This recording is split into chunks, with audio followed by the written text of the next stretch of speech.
All right, good evening, everyone. We are going to begin our virtual work session. At this time, I'm sorry, Director Rangadasalam is absent this evening. And at this time, I'm going to call on Dr. Watts to introduce Chief Accountability Officer, Dr. Jewel Harmon, Chief Learning Officer, Danelle West, and Director of Communications and Public Affairs, Ms. Melissa Laramie, to begin the presentation. I have to just apologize. I'm a bit ill, and so I may turn my camera on and off as I'm dealing with myself. So just so you know, I'm here, but I will be coming in and out. Thank you.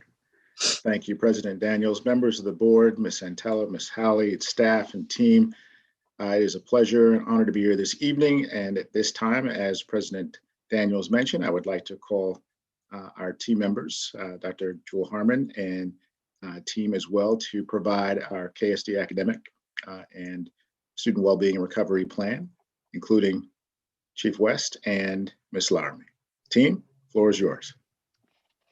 Thank you, Dr. Watts. Good evening, President Daniels, Dr. Watts, members of the board, Ms. Santello.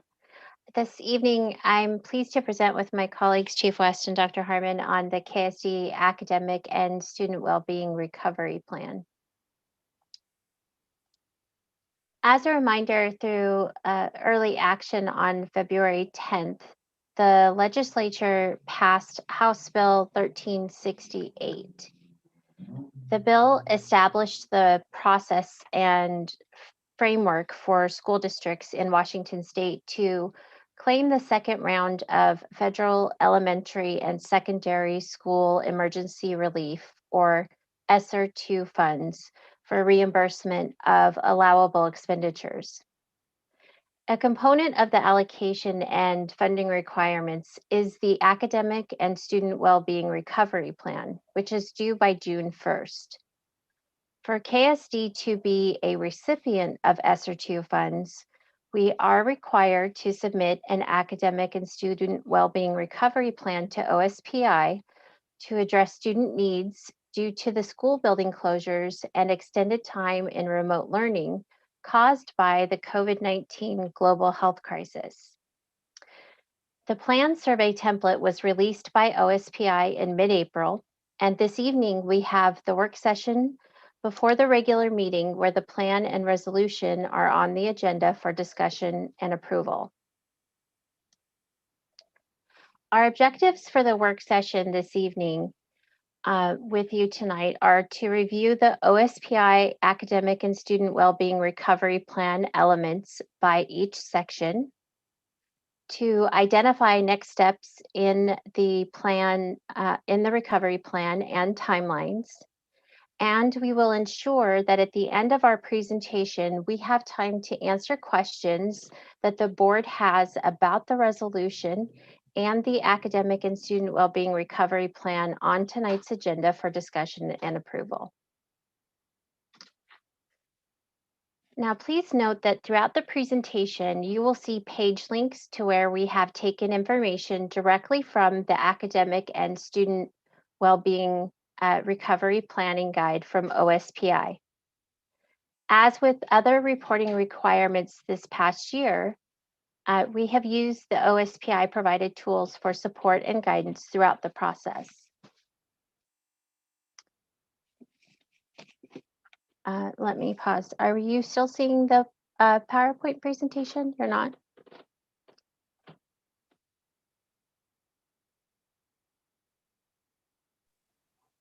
I'm not seeing the slide deck. Okay. Just your presentation. Just you. Just me.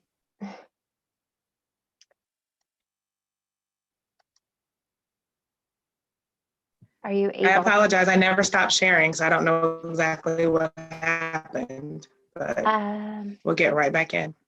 Okay. It's okay.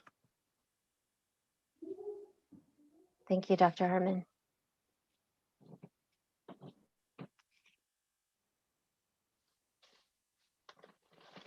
So as I was sharing, you'll see the page 5 link there. That's the link in the recovery plan that we mentioned.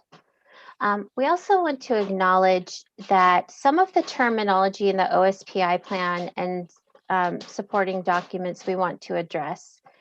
In a prior conversation with the board, we acknowledged the state's use of the term academic recovery and acceleration versus the federal term learning loss, and we had a discussion around that. In KSD, we will also use academic recovery and acceleration. The term local education agencies, or LEAs, is referring to school districts, tribal compact schools, and charter schools. And we want to be sure we're all understanding of the language within the documents in the presentation. Now, districts must post the plan on their website, and this is called out within the plan as well. The plan referred to here is the fillable Word version template. Now, once this is approved by our board, OSPI has also provided versions we can complete and post in Arabic, Russian, Somali, Spanish, Ukrainian, and Vietnamese. These are our second, fourth, eighth, and fourth through eighth top languages. By placing the OSPI plan on the agenda tonight and making it available for public comment, we have met the federal and state requirement. This is in addition to the student, staff, and family voice input that we will speak to in another section. Our equity analysis tool. This is part 2 of the plan. Now, we value our diverse schools and communities, and we're committed to our mission of successfully preparing all students for their futures. To achieve this, we are continuously working to identify and correct practices, policies, and procedures that perpetuate achievement and opportunity gaps and disrupt institutional bias.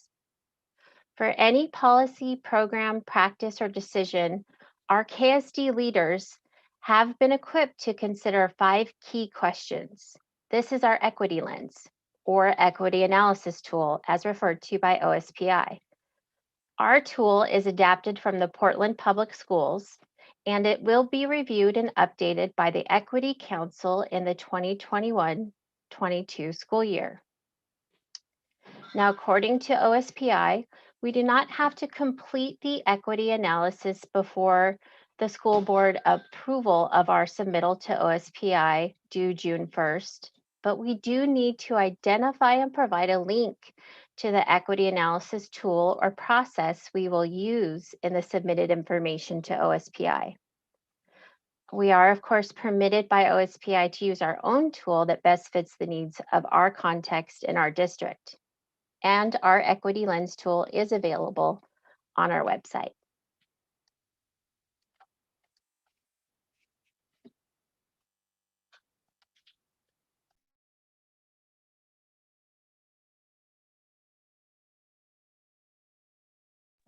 Sorry, I had to remember to unmute myself.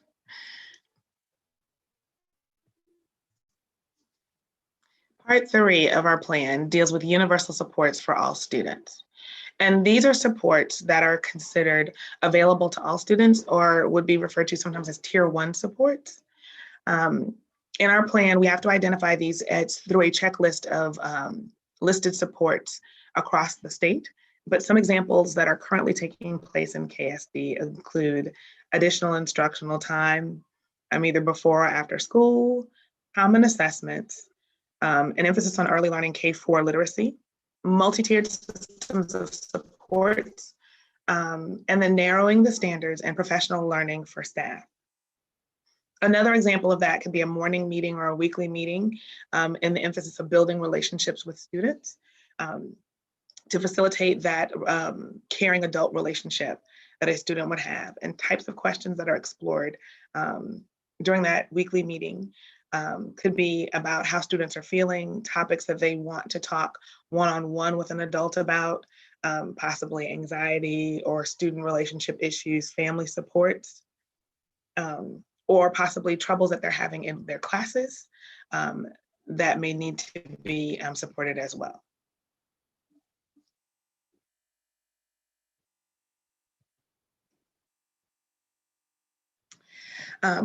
Part 4 of the plan deals with diagnostic assessments. And the diagnostic assessments, there's a reference to page 8 of the larger OSPI plan on this page that speaks to the description of the diagnostic assessments. And the specific diagnostic assessments, are formative assessments designed and intended to help educators and families and students understand specific skills, knowledge, and the student's strengths and needs and growth areas as well. There's an emphasis in the plan on having the diagnostic assessments be asset-based in their design.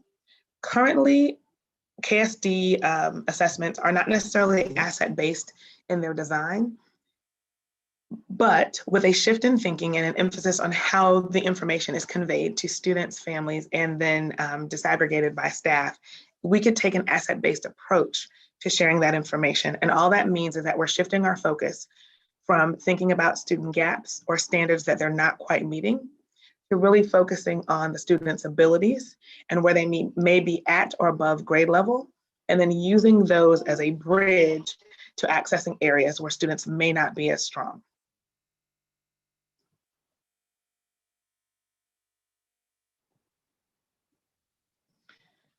Part 5 of the plan deals with student and family voice. And the plan specifically called out those two groups, but in Kent School District, we value all of our stakeholders. And so we took a multifaceted approach to how we would reach out to not just our students and family. We also reached out to staff, community members who may not be parents or guardians or staff members, and then leaders in community-based organizations that also provide supports to our students. And so one of the ways that we did that was through a survey where participants were asked similar questions, but based on their lens or connection to KSD. So we were able to ask students, parents and guardians, staff members, community officials, and community-based organization leaders similar questions about student needs, possible activities that we could include and thinking about as part of our acceleration plan, and then supports that they may need to provide some of the services if you're a community-based organization. I apologize if you can hear my background. I'm trying to keep that quiet. So I'm going to give you some examples or some data from our survey results. So some of those highlights include staff and CBO partners were asked, along with parents and students, to rank their what they feel were the biggest needs for students when they return back to school as we think about recovery. And so as reading, math, and science as first, second, and third. Staff and CBO partners had the same rank order of their top 3, with social emotional supports as first, and then reading and math supports as second and third. For parents, social emotional supports actually came in 5th after, after social studies, and then performing arts and other areas. Students reported their top 3 almost in a completely different realm. So their first was getting used to school again and being in person, math supports, and applying for college and scholarships. When it came to activities that either parents, staff, or students felt that they might be willing to participate in or be interested in the future, 58% of parents reported that their child would use iReady or Edgenuity if they had access over the summer to continue their learning supports. 47% of parents or guardians said that their child would participate in small group mentoring. And 42% of students wanted more information about participating in evening and after school activities in their buildings.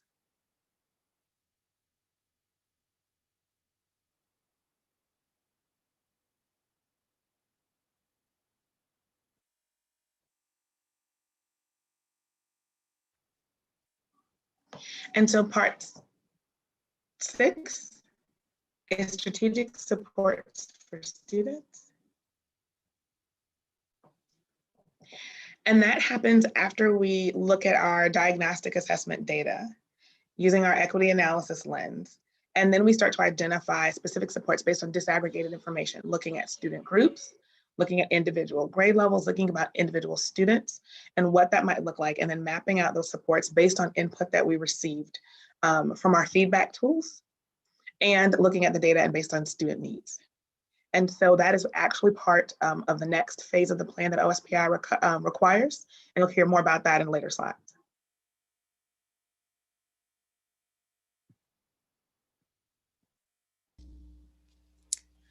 So part 7 of the plan really zooms in a little bit deeper in looking specifically at strategic supports for identified students. You've heard and will continue to hear the phrase learning acceleration or accelerating learning. And this describes the process of diagnosing student need, prioritizing content and standards, and ensuring that it meets students where they are with the resources to learn grade level content most critical for their academic success. A study by the McKinsey Group and also noted in the research of TNTP estimates that looking through the lens of race or socioeconomic status, our traditionally marginalized communities would need to make up for 4 months to a year of learning based on this last year and a half of remote learning. Now, this doesn't diminish or minimize the focus of social emotional supports, but it does require school districts to recognize and strategize for students who have been traditionally marginalized and had limited access to resources. So this section of the planning process is designed to ensure our approach is not generalized, but examined through an equity lens. And this will ensure that students get what they need when they need it. This is a critical shift in how we approach structuring systems of support. Research does not support continuing to remediate students who need to acquire skills. This approach is an impossible task and has been the traditional approach for our underserved and most resilient students. We set an impossible bar for students by overwhelming them with material and assignments missed during blocks of time during the school year. It is a target they can never hit because it is compounded with the current demands of the instructional year. By providing support, leveraging grade level work is the sturdiest scaffold to facilitate learning acceleration for our identified student groups. Some general examples of these types of strategies are outlined on pages 10 through 12 of the plan.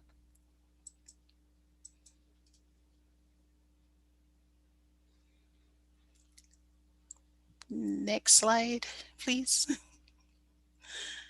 So in part 8 of the plan is when we really begin to examine how we will monitor student progress.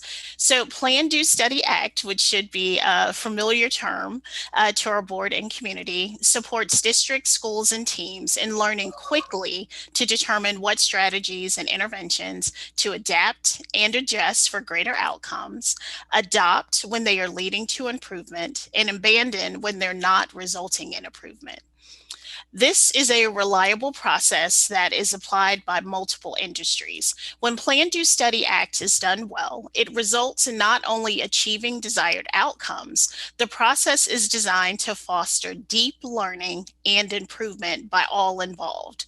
Now, autonomy is inherent in our systems and structures, which allows for greater flexibility and variation amongst our buildings. The challenge that this can create is strong practices are slow to make it to scale, and practices that are less effective are not abandoned soon enough. By grounding our work in the continuous improvement process, we foster a culture of ongoing analysis of performance that creates opportunities for just-in-time adjustments.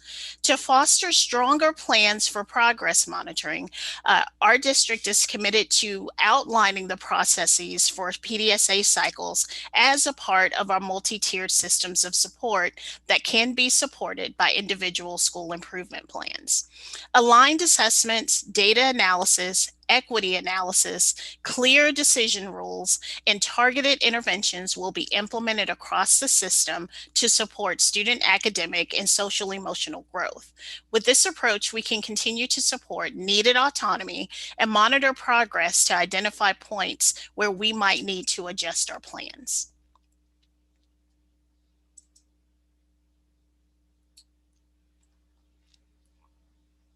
Part 9 of the plan focuses on supports for strategies and interventions. So in an effort to leverage expertise across the state, members of our KSD teams are participating in communities of practice to address the significant lifts and shifts school districts have to make to navigate the pre, during, and soon to be post-pandemic impacts on our organization.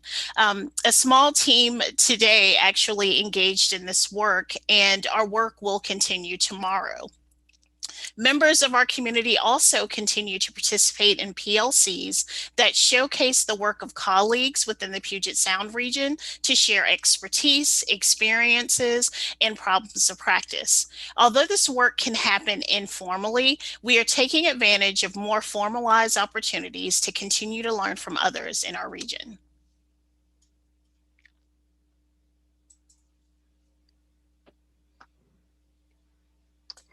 So we will submit our plan in 3 phases, along with all other districts across the state, allowing us to engage in and plan for continuous improvement cycles and the time to design and implement powerful and equitable systems to support student needs and plan for long-term system changes.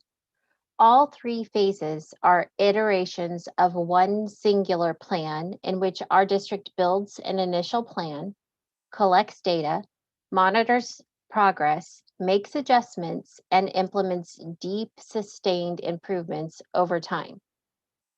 The plan for academic and student well-being recovery and acceleration strategies to be implemented for the summer and early fall of 2021 is what is due June 1st. And again, what the OSPI is collecting is the template that they've supplied to all districts in mid-April.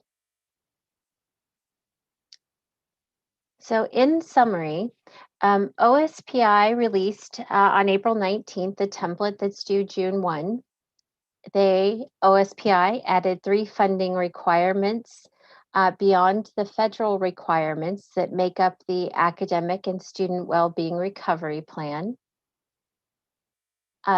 Throughout the plan, student well-being is an overarching term to describe both social emotional learning and mental health needs, because we know that learning cannot take place unless we attend to students' overall well-being. Learning is social, emotional, and academic, and it's enhanced by relationships, social interaction, rich learning environments, and access to rigorous learning opportunities. Also, it's important to have diagnostic assessments that collect data on students' social emotional well-being, academic, and family needs. Combined with insights from formal and or informal diagnostic assessments that help teachers identify students' current thinking and chart next steps. Formative assessment processes allow students and teachers to monitor and adjust learning together in real time as they progress along the identified path. As schools move forward with planning to serve students, decisions need to be informed by data and centered on equity by anticipating a range of perspectives and needs. By predicting needs, our equitable systems can be planned and put in place to address those students' needs. The equity analysis that's built into this plan acts as a critical check so that decisions are made to support equity and are less likely to do harm to students. And our plan needs to support equity to consider student assets and needs, as well as create opportunities to dismantle systemic inequities that exist in current policies, practices, norms, and structures. And finally, acceleration builds on what students already know as a way to access new learning. Learning acceleration focuses on quickly diagnosing gaps in critical skills and concepts that may impede students' access to ability to access grade level coursework. So all of this put together is what is required within the academic and student wellbeing recovery plan, and what we are building upon as we move forward in this work together over the next year. And with that, we are done with our presentation, and we'll have about 30 minutes to answer questions. We should be right about the 30-minute mark. And are happy to take questions that you may have. Absolutely. Members of the board, if there are any questions. I have a question. I think Dr. Harmon said this when we're talking about student assessments and the piece about we didn't have any asset-based assessments. And that's a concern to me, that we do all of our assessments we do to identify needs. Are they all based on gaps? So that was concerning to me to hear that. So it's not necessarily that they're all based on gaps. It's just, we tend to have a focus when we take and interpret the results to talk about skills that students are missing. So there's not necessarily that they were designed with the intent of that. That's why I tried to talk a little bit about the focus of how we talk about the data. So rather than focusing on the students who are not meeting the standard or the standards that are not missed, every student likely has some successes. And an asset-based approach to looking at the data would allow us to talk about what the student is doing well, and then using that as the bridge to connecting them to what they may need to continue to work on. And so, for example, I would use iReady as an example of that. It's not necessarily an asset-based formative assessment, but it does provide information that is asset-based. We just tend to focus on the other side of that and trying to help the student by saying all of the things that they need to get done or where they're off track, and this just shifts that. So for example, we could continue to use our iReady assessments and then just take an asset-based approach to the results that we get, and then using that to then tier and plan support for students. Thank you. I appreciate that, because I agree, like, yes, students may have gaps and stuff, but we need to focus on successes. I'm all about like focus on joy, like what's going well, and anything that's not going well, we can support in. So I appreciate the creative thinking around that, and would always advocate for anything that supports our students and looking at their successes. That way we can focus on things that they might be struggling with, but celebrating successes. There are always missed celebrations in our data. I might add that the 18th and the 19th, the equity conference that I went to, talked in general about really finding and meeting kids, like you say, what they're really doing well at and what they're interested in, and approaching the learning from that instead of, I mean, we all feel better if we start out with, geez, you're a great speaker, but if you could just shorten your speeches, you know, or something like that, would come across a lot better if you start out with you're a great speaker. And it sounds like, you know, the positive reinforcement there it is a great approach. And I also think that what I took away from this equity conference too was there are a lot of things that we don't measure that are strong points in kids. And I know that's not going to be part of our formal put in for OSBI, but we don't want to forget that, because there's a lot of things kids bring to the table that we really don't evaluate. And they're real tough strengths like grit and stuff like that. Just my 2 cents worth.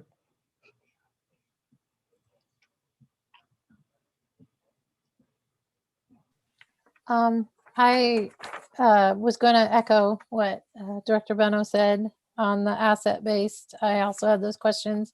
So when you talked about CBO partners participated in this, which ones?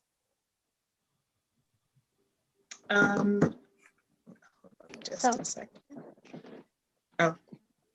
So thank So I you, think Vice President. you might be able to speak. Sorry, you can talk about the focus group and I'll look at the survey data and get some of the. Vice President Bettinger, there were two areas two ways that we provided information. So I spoke at our CBO monthly meeting and in person, well, virtually spoke to spoke to our partners that were in attendance. So I don't have the list in front of me, but was at the meeting and went to their meeting and spoke about the plan and also about the impending survey that was coming out and what the questions we were going to be asking so that they would know it was coming. And then we have the survey data results that will be posted and that we'll share. And we asked them to identify. So we have that information as well. So there were two ways that we talked to them. So communities and schools, youth and family, again, the CNC, so who participates in these CBO virtual meetings? I'm just curious. Yes, so I can get a list of names. Oh, he is here. So thank you, Executive Director Heath. Do you want to share? Yeah, sure. We've started this collaboration with our community-based organizations that meets once a month. And the meeting list is quite large. They don't attend every month, but some of our common ones that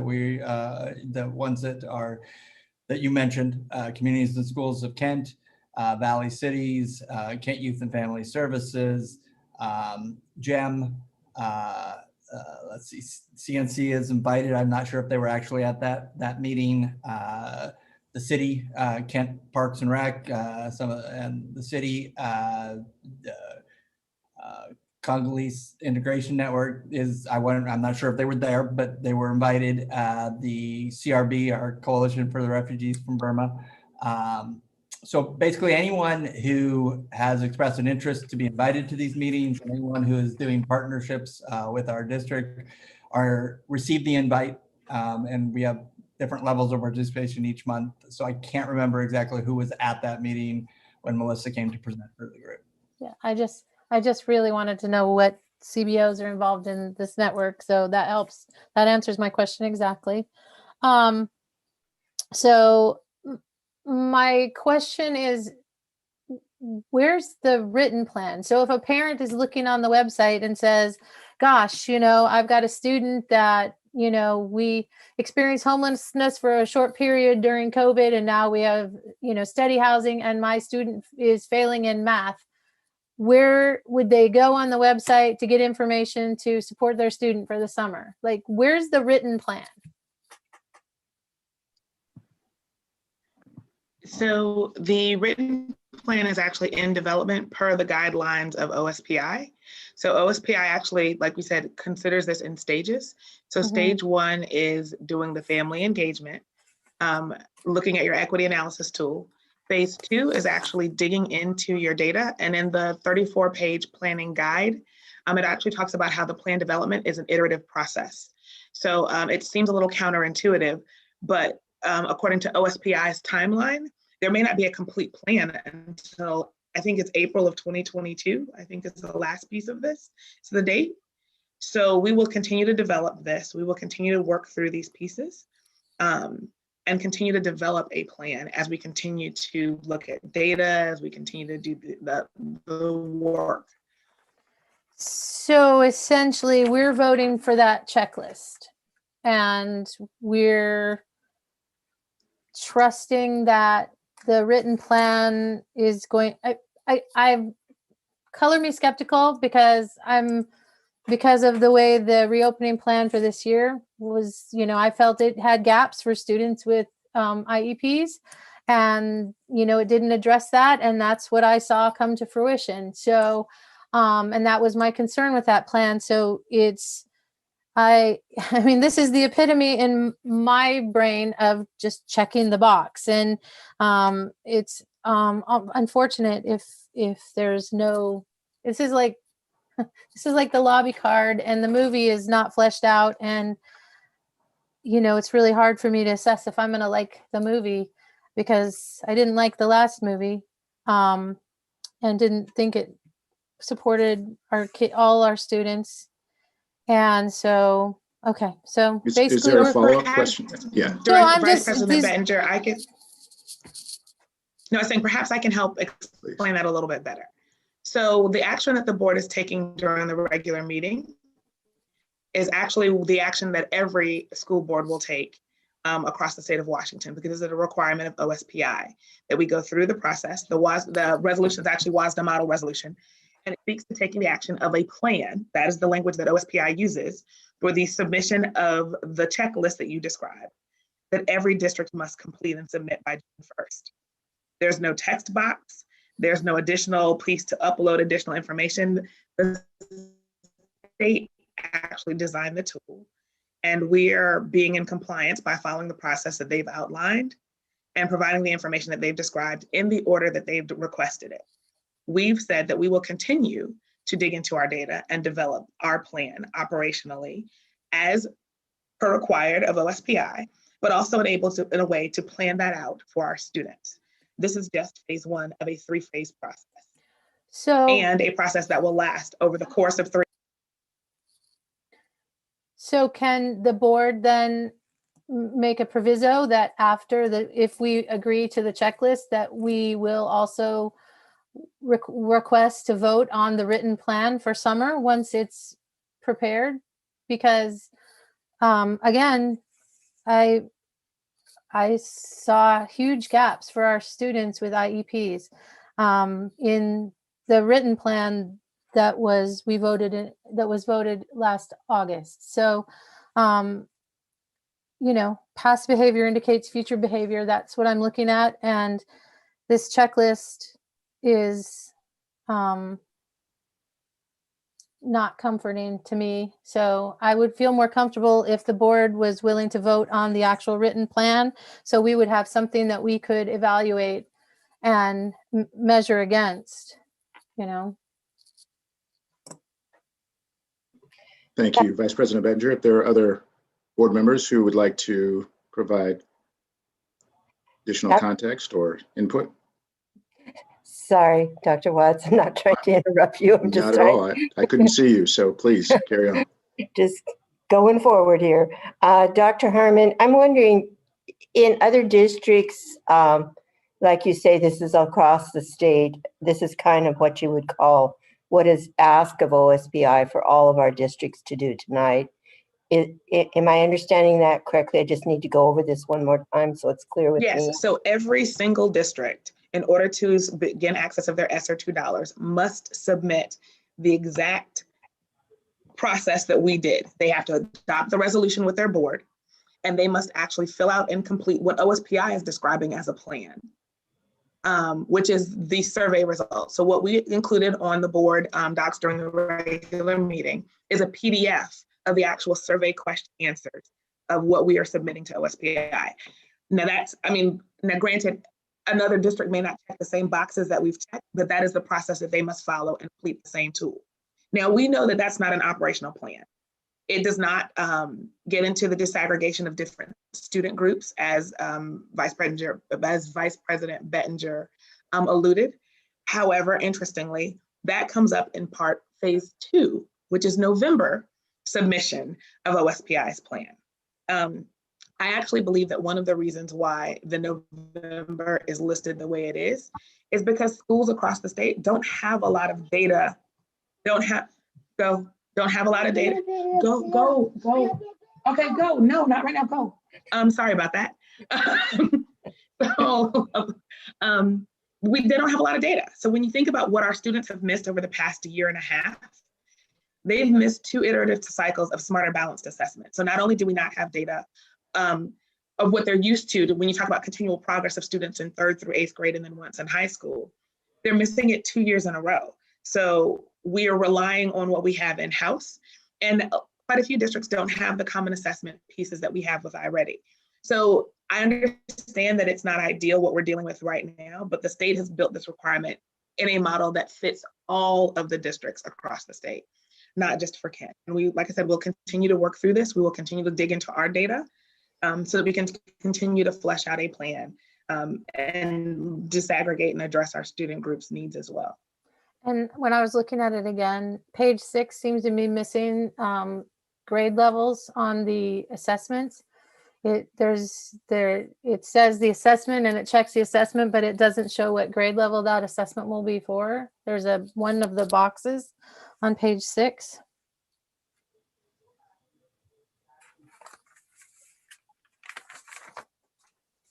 Okay, I'd have to take a look. I don't have it open right now, but.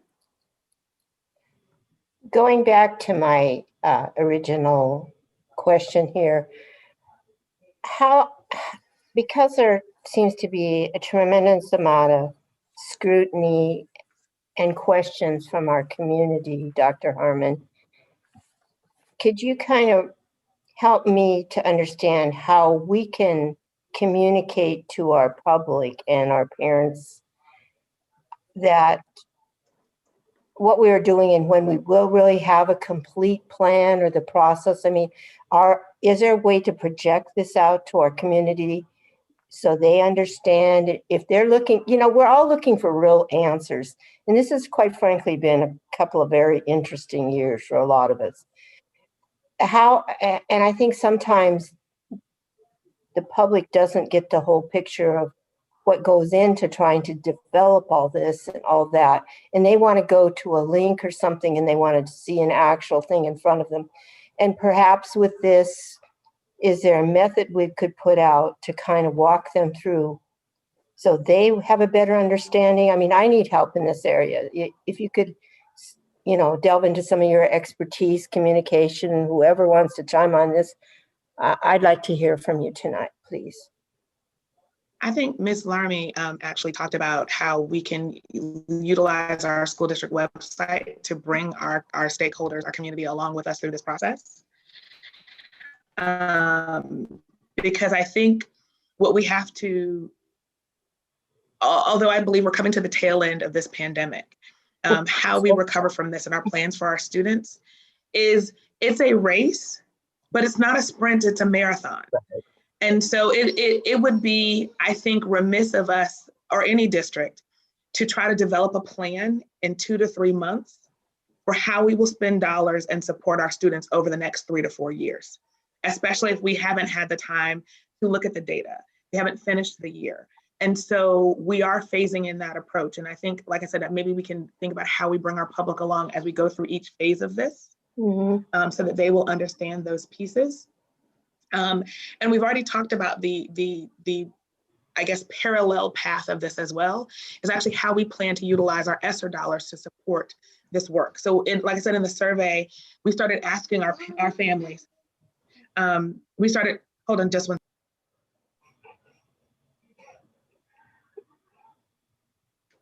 We asked them what supports that they would be interested in, what they felt that our students needed.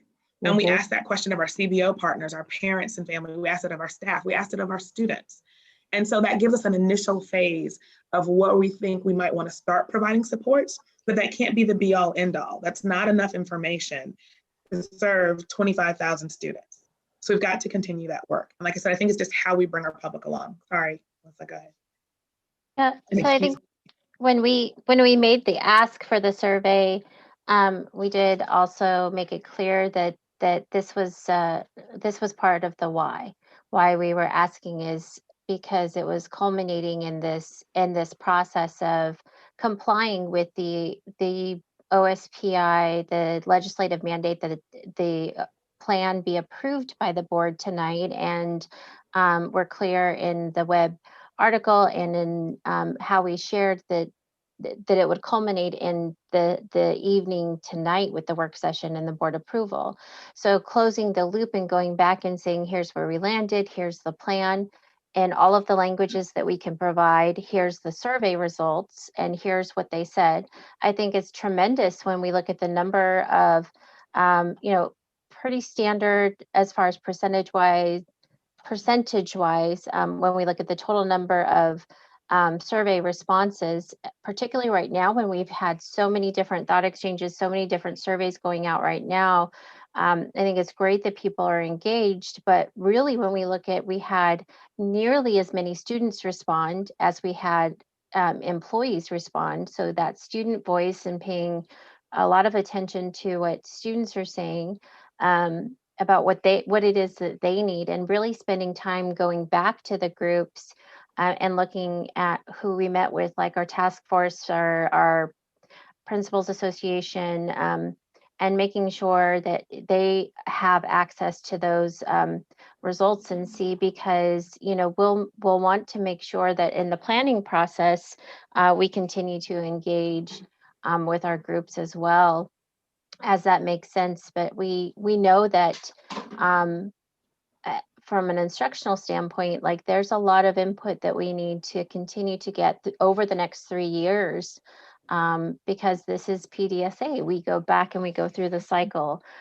So this is not going to be something that goes away one time. We get input and then it's over. So I think we'll have multiple opportunities for communication and that getting feedback and closing the loop. So Thank you. Thank you. yes. Appreciate it. So are we expected to provide accelerated learning for students this summer? So I think I can begin to tackle that, and then if Mr. Heath or would like to kind of weigh in. We have traditionally provided summer school for our students that's really focused on credit recovery at the high school level. And our elementary schools have, like certain schools have decided to offer, may have opted to offer variations of summer programs. So that's something that's continuing this summer and will be made available for our students. We are also kind of looking at different models that we could leverage to support our elementary schools in thinking about how to design their summer school offerings. And like they're to the point around this idea of accelerated learning, like accelerating learning and what that means, and how that's really a paradigm shift for how we have traditionally supported students who might need additional support. So we've really, in our discussions and planning process, we've really kind of identified sort of 3 strands that we feel is important for us to pursue. And even with the preliminary data that we have and data that we've collected over the 1.5 years from our community, from our staff, from our building administrators, we know that there's still a continued need to have a focus for recovery. So that's one of the strands and threads that we're really exploring. And then we also know that there are students for a variety of reasons, haven't been able to fully engage in instruction during remote learning. And so another strand that we're looking at in terms of support is around this idea of re-engagement and what that looks like, and how we are strategic in designing opportunities and creating structures for that to happen. And then last, the piece that we've talked the most about is around learning acceleration. And that's not about piling more on top of our students to try to make up for a 1.5 years, but it really is, how do we prioritize and be very, very strategic about the instructional ask of our students, and design supports to help them get there without really overwhelming them. Thank you. That's helpful. So Chief West, do I hear you saying that you have somewhere I could refer, because I've gotten emails about what we're going to do for the summer program.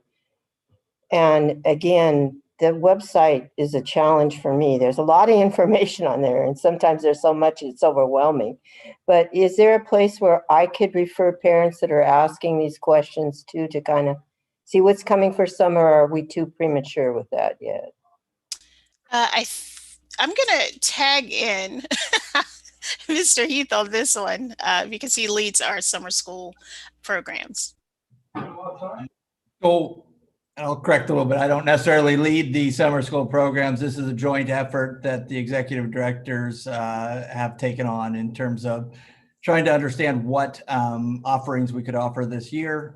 We've been taking proposals from schools using their categorical funding and other funding sources. And then we have also reached out to our community-based organizations and offered to have them put proposals to the district to try to say, how can you help support our summer learning?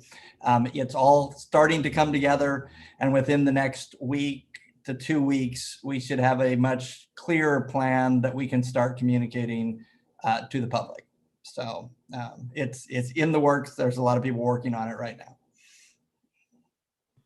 Thank you. That's helpful to give them a timeline to say something that they can put their teeth into. Thank you. Absolutely. So I have a couple of things. One, so with what you're talking about, so I think probably, am I right to assume that every building will not offer the same thing? I think that there's autonomy, right, with each of these buildings. So assuming that there's going to be a district-wide approach with regards to summer learning would probably be a mistake. Am I right? That's correct. Okay, so I think that needs to be made clear, because what happens is sometimes parents will be at a school and their school might not have what they assume. So I think it's probably best to have them reach out to their principals or their school building leadership to find out what it is their building is doing, because that's who's really determining what's happening. I also think a lot of this is we need to understand that we don't know what students are going to need exactly. I mean, so you do have to kind of build it as you go, because we have no idea. I've heard from some parents who are going to let their kids just rest all summer because it's been very exhausting. So everyone is not at the same place. And so I think also having understanding that we don't exactly know what our students are going to need. And it's probably going to be very different for a lot of different students. And so I think you're building the supports as you go when you find out exactly what it is our students are going to need. So it's not something where you can do a cookie cutter or have this well thought out, developed plan when you don't even know what you need to be planning for necessarily. I mean, I know there are some overarching goals and understandings that we have, but I think it's important to understand that it's not a district-wide plan, I don't think, that you'll find with regards to a summer program or anything like that, because it is unique to the buildings, which is why they're working with principals. So I would direct people to the principals and the building leadership to ask what their plan is, so that they can get the best answers, because those principals know their communities and what their students need. Yes. I know that we can provide funding, I think, for people who have some financial challenges with the cost. Is that true across the board? Are we still charging for summer school in some? I don't know the answer to that for some families. No, no, summer school is not a cost to families. It is offered through categorical funding. And in this year, some of the federal relief money may go to that as well. Okay, that's good. Okay, thank you. That's a good barrier to take off. And of course, it would have to be bargained with our labor partners, yeah? Summer school? Is that which question? I'm sorry. Would you repeat that? Summer school, staff? any kind of summer education with teachers would have to be bargained with our labor partners, correct? Vice President Bettinger, thanks for the question. So summer school is part of the year-long contract. So we put out positions for summer school for teachers who want to be a part of our summer school programming, and they're able to apply for those positions. And those positions are summer-only contract positions that allow them to support our students' academic needs over the summer. Great, thank you. Mm-hmm. And so I'm just trying to wrap my brain around this we have this checklist until November when we'll have a written plan, but what happens, from the first day of school in late August till November for students when they're re-engaging, returning back to school, etc. It just doesn't seem logical to me, honestly. that we have until November to create a written plan, but there's going to be, several months of school before this plan is enacted. Vice President Pettinger, I'd like to just follow up to what President Daniels shared regarding schools. The statewide and district responsibility for this checklist does not replace the school-wide planning that takes place every year. Our school improvement planning process continues. When our staff get back in August, that's the first thing that they get started on, is looking at what data they do have. As Dr.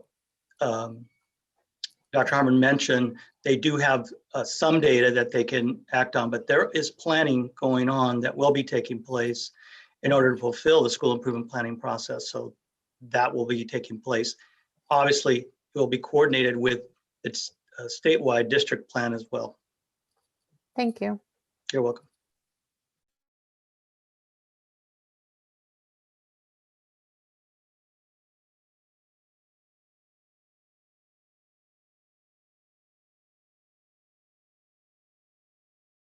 Other questions?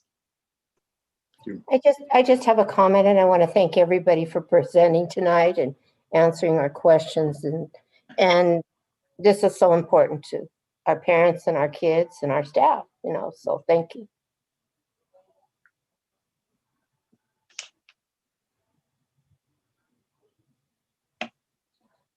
All right, well, thank you all for the presentation. It's good information. We appreciate all the work that's going into this and all of the outreach that's happening. So at this time, I guess we've got about 4 more minutes before we adjourn into an executive session, where I apologize, I'm off my protocol. Sorry. We're going to adjourn the work session, and we're going to adjourn for executive session to discuss the qualifications of an applicant for public employment and to discuss with legal counsel representing the district litigation or potential litigation to which the district is likely to become a party. So, I don't know that our breakout rooms are open just yet, so we're a little bit early. Yes. Thank you. Oh, there we go. There we go.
All right, good evening. So we have adjourned our executive session and we are now going to go into an exempt session for approximately 15 minutes.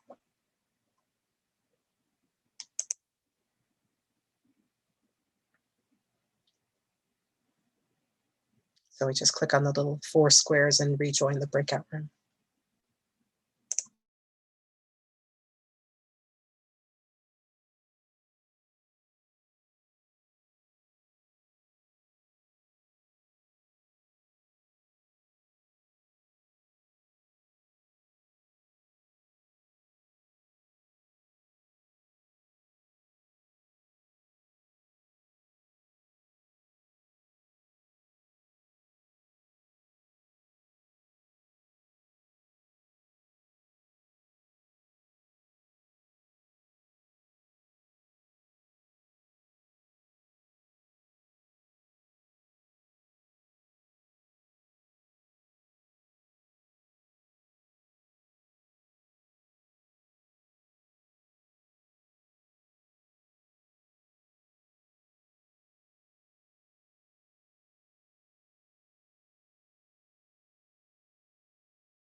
Hi, good evening and welcome.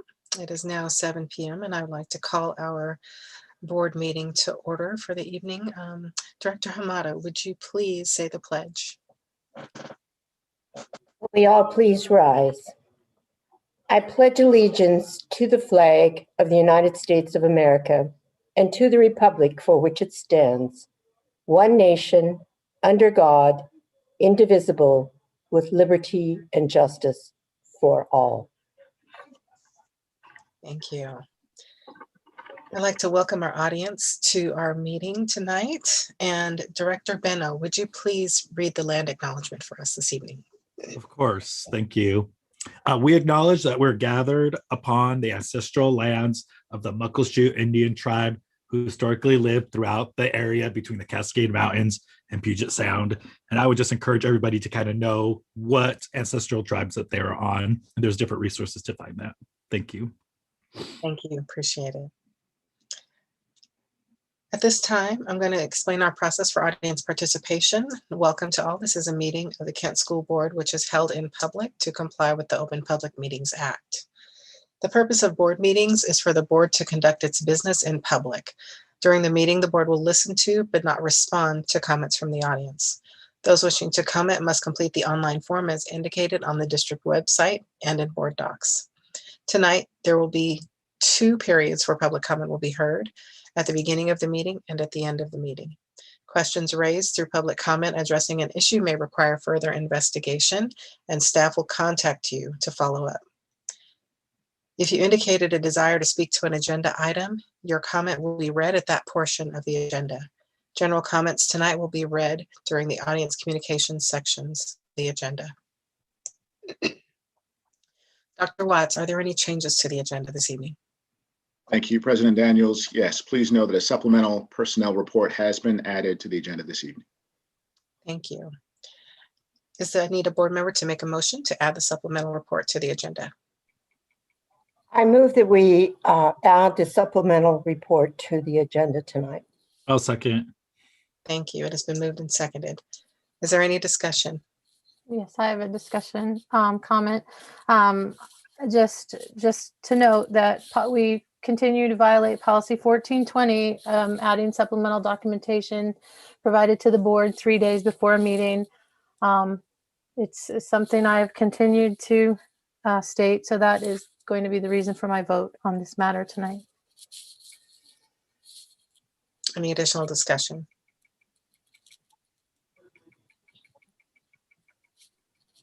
All right, hearing none, I'll call for the vote. All those in favor of approving the supplemental agenda, supplemental personal report to the agenda, please indicate by raising your right hand and saying aye. Aye. Aye. All those opposed indicate by raising your right hand and saying no. No. Any abstentions? The motion carries. We're on to agenda item 2.0. Mrs. Antello, are there any public comments for the evening? Good evening, President Daniels, members of the board, and Dr. Watts. In total, we have received 17 comments. 2 will be read under item 2.01 as general comments. 14 will be read for item 7.01, the graduation discussion. And 1 will be read at item 8.16, second reading and approval for policy 6022 fund balance, formerly 6002 fund balance. Thank you so much. The first 2 comments for the evening are general comments. The first submitted from Barb Pearson. Thank you very much for your time this evening. My name is Barb Pearson, and I am with the Pax High School Foreign Exchange Student Program.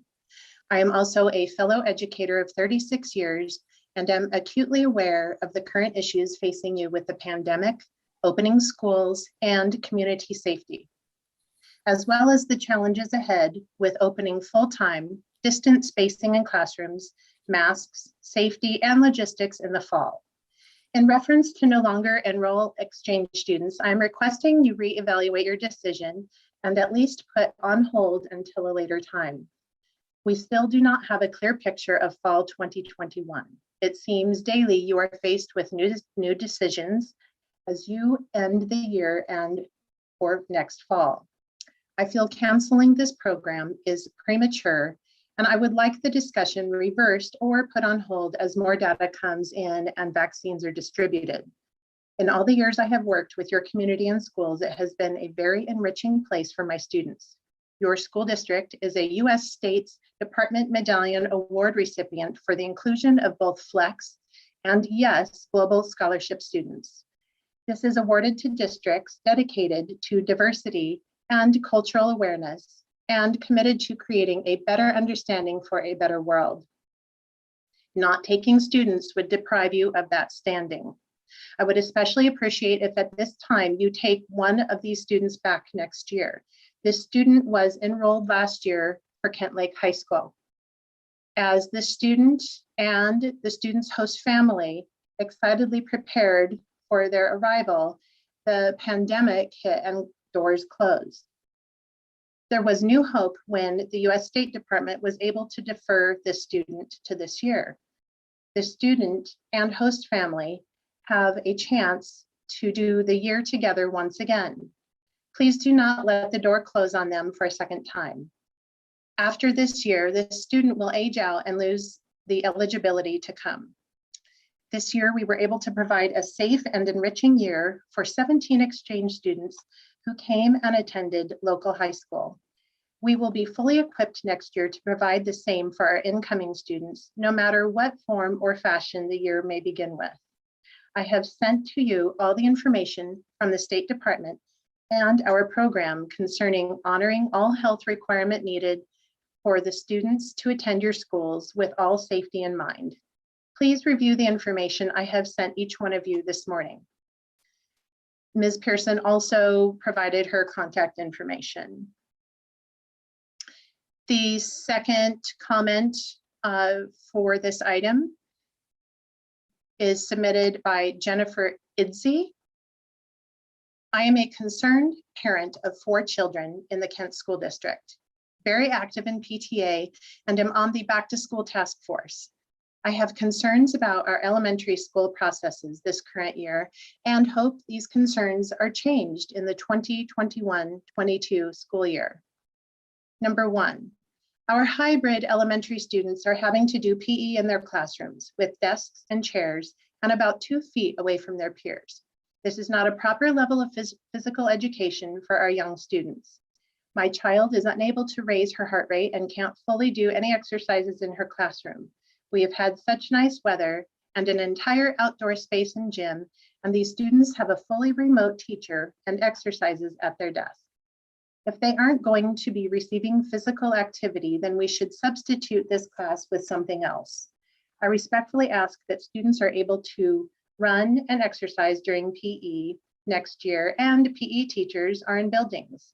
No double or triple classes. Hire additional support to be able to split the students into more manageable spaces and group sizes. Lack of physical activity leads to obesity and hurts kids with so many hours of staring at a computer with no breaks. Number 2, band class at the elementary level has been such a joke for the past 2 years. While my child loves playing her instrument, there has been very little instruction or playing. Now that she is hybrid, she is not allowed to play her instrument because the school does not have PPE for her instrument. So the students waste 45 minutes fingering when they should be outside or spaced out and playing. Instruments are being played at the middle and high school levels, so there isn't equity at the elementary levels. Again, if you are going to do it poorly, then use the time to catch up on missed student work or other STEAM activities. Number 3, vaccinated specialists should be allowed to return to the building, especially for students who need support with reading and writing. These skills are very hard to do remotely. We need to do better for our elementary students, especially PE and some form of arts, whether music or art class. That concludes the comments for the general section. Thank you so much. We're on to agenda item 3.0, the superintendent report. Dr. Watts. Yes. Thank you, President Daniels. This evening, I wish to begin my report by taking a moment to honor the life and memory of one of our beloved Team KSD members who lost her battle with cancer earlier this month. On May 10th, 2021, Miss Will Nina Williams passed away after battling cancer this year. And she fought her cancer during this pandemic as fearlessly as she fought the inequities, injustice, and oppression that she saw in the world around her. Will was an integral part of Team KSD, leading our multilingual education and dual language programs and advocating tirelessly for students and families for nearly 12 years. Now, while her presence will be missed, her impact will certainly be long-lasting. Will was a fierce and unwavering advocate for students. Her love for reaching traditionally marginalized students and families shined through in all she did at the local, state, and national levels. Her deep understanding of instruction and her strong leadership transformed the English language learners and dual language programs in our district, constantly moved us toward equity for nearly 6,000 of our culturally and linguistically diverse students and their families, making for a multi-generational impact. And so to honor such a talented and vibrant advocate, one who challenged us all to do better for our students, as of May 19th, 2021, the KSD dual language program will now be known as the Nina Will Williams Dual Language Program. This fall, we will invite Will's family, former students, colleagues, and friends to a ceremony at Scenic Hill Elementary School. This is where Will began her work in Kent School District. During this ceremony, we will unveil a plaque officially renaming the program. Additionally, KSD staff members are working with the Kent Schools Foundation to start a biliterate dual language scholarship for Kent School District graduates in Will's honor. And they will be accepting donations for this scholarship fund through the Kent Schools Foundation website. Now, as we share in the sorrow of our KSD community's loss, may we also honor Will's memory with the same passion and commitment to our students that symbolized her own life. Again, Will's unyielding commitment to equity and justice does live on in KSD. And for this, I am incredibly proud. Next month, on June 15th, through our partnership with Kingmakers, our Equity Council is opening their meeting time to the Kent School District community to hold a special private film screening of Revolution Remix. Now, this film seeks to inform, inspire, and invite the audience to change the systems that have failed too many African-American youths for too long. In response to the 2020 summer protests, a collective of Oakland-based youth created this short film and soundtrack to express their complex emotions.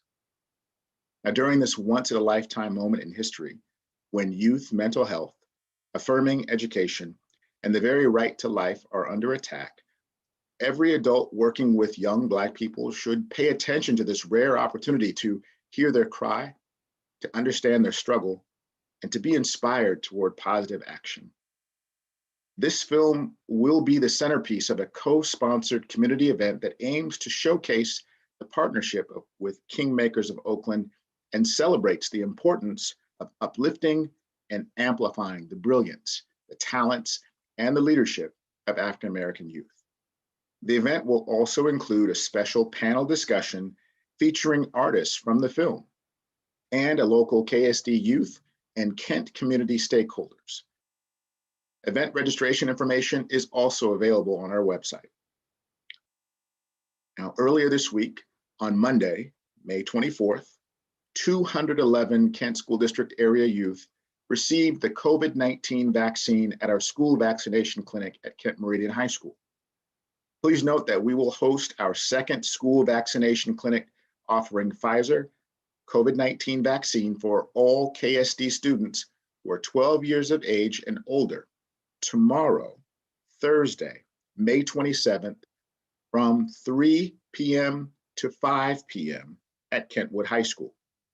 Registration and consent forms are available also on our website. The second dose will be distributed on June 14th and June 17th. Now, these youth will then be inoculated 2 weeks from their second date. This will be just in time before summer learning programs begin in July. And more information, as well as additional vaccination opportunities for anyone interested in the COVID-19 vaccine, ages 12 and older, are also available on our Kent School District website. I want to acknowledge the learning, the support, and the commitment to the work of our students, staff, and families across our entire district in these final weeks of the school year that I see throughout our district each and every day. I see you, I hear you, and know that we are in this together. Please continue to stay healthy and stay safe. I greatly appreciate your attention this evening. President Daniels, this concludes my report. Thank you, Dr. Watts. We will not be having our legislative update as Director Vengadassalam is absent this evening. So we're going to move on to agenda item 5.0, our recognitions, and we're going to recognize our National Board Certified Teachers this evening. So Kathy Landowski, Director of Teacher and Leadership Development, I'd like for you to begin that introduction. Good evening, Director Daniels, members of the board, Dr. Watts, Ms. Howley, and Ms. Rentello. It's an honor to be here tonight to recognize our National Board recipients. They've worked really hard. You know, many teachers begin the National Board certification process, but only some of them earn the honor. Over the course of 3 years, candidates typically invest 200 to 400 hours in their portfolio activities. So this certification process includes a two-part demonstration of their teaching practices. The first part is videotaped lessons, samples of their teaching, samples of lesson plans, and student work samples that demonstrate their impact on student learning. The second part is a demonstration of subject area knowledge, classroom practices, curriculum design, and student learning through a written assessment. Before we go any further, I wanted to make sure and let you know we have 3 National Board certified teacher facilitators that I would like to recognize. Stacy Greenwich, new teacher mentor program specialist, has been a nationally board certified teacher since 2011. Ryan Chin, science teacher at Kentwood High School, has been a national board certified teacher since 2008. And Laura Maroos, new teacher mentor program specialist, has been a national board certified teacher since 2014. Facilitators guide and support our candidates through the 1 to 3 year period of working on their national boards. So tonight, I am very proud to honor our 4 KSD teachers who have been awarded the distinction of National Board Certified Teacher. So before we go on, I would like to ask the board and members on the Zoom meeting to unmute your microphones so that after I share each teacher's name, school, position, and the area in which they received their national boards, they can hear the applause that they are due. So we'll go ahead and get started with 6th grade teacher at Meadow Ridge Elementary, Amy Campbell. She received her national board certification in the area of literacy, reading and language arts, early and mid-childhood. Yay! Next, I'd like to recognize 5th grade dual language teacher at Scenic Hill Elementary, Michelle Orsland. She also received her national board certification in reading and language arts, early and middle childhood. Congratulations. Woot woot. Next, I'd like to recognize Natalia Spatero. She is a 4th grade dual language teacher at Scenic Hill and also received her certification in literacy, reading and language arts, early and middle childhood. Congratulations, Natalia. Oh yeah. Our 4th Recipient tonight is Conan Thornhill. He is a teacher at the Outreach Program, and he received his certification in the area of exceptional needs, specialist early childhood through young adults. Congratulations, Conan. Woohoo! So again, congratulations to each of our 2020 National Board Certified Teacher recipients. We're proud of you. We understand the work it took, and we are sorry we couldn't recognize you in person and give you all of the accolades in person that you deserve, but we wanted to tell you this is a big deal. We recognize it, we see it, and we honor it. Thank you. Thank you so much. And you're right, what a great accomplishment. Congratulations to all. All right, so we are now on to our presentation, agenda item 6.0, youth-led mental health campaigns. So Dr. Watts, would you please introduce Chief Vela? Absolutely. Thank you, President Daniels. At this time, I would like to call our Chief School Operations and Academic Support Officer, Chief Israel Vela, to begin the presentation. Israel, the floor is yours. Thank you, Dr. Watts, President Daniels, members of the board, Ms. Santello, colleagues. It is an honor to share with you that tonight you'll be hearing from our Student and Family Support Services MTSS coaches, along with some of students. I believe they have a little surprise here for you. And so I want to not take any more time, and I want to go ahead and turn it over. I believe Nathan is leading. Thank you, Nathan. Thank you. And I'm just going to figure out how to share my screen. So just bear with me for one quick second. Here we go. So good evening, President Daniels, Dr. Watts, members of the board, Ms. Santello. My name is Nathan Hostin, and I'm an MTSS coach working with Student and Family Support Services. I'm excited to be here to uplift the work that our middle schools have done to promote positive mental health through the youth-led mental health campaigns. Seen here is a collage created by Matson Middle School showcasing the impact of their campaign.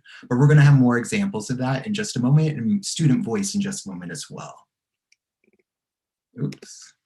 I want to begin just by sharing a quote that was pulled from an essay published by KSD Communications and written by Lysandra Plant, a student at Mill Creek Middle School. And I'm just going to read this kind of quickly.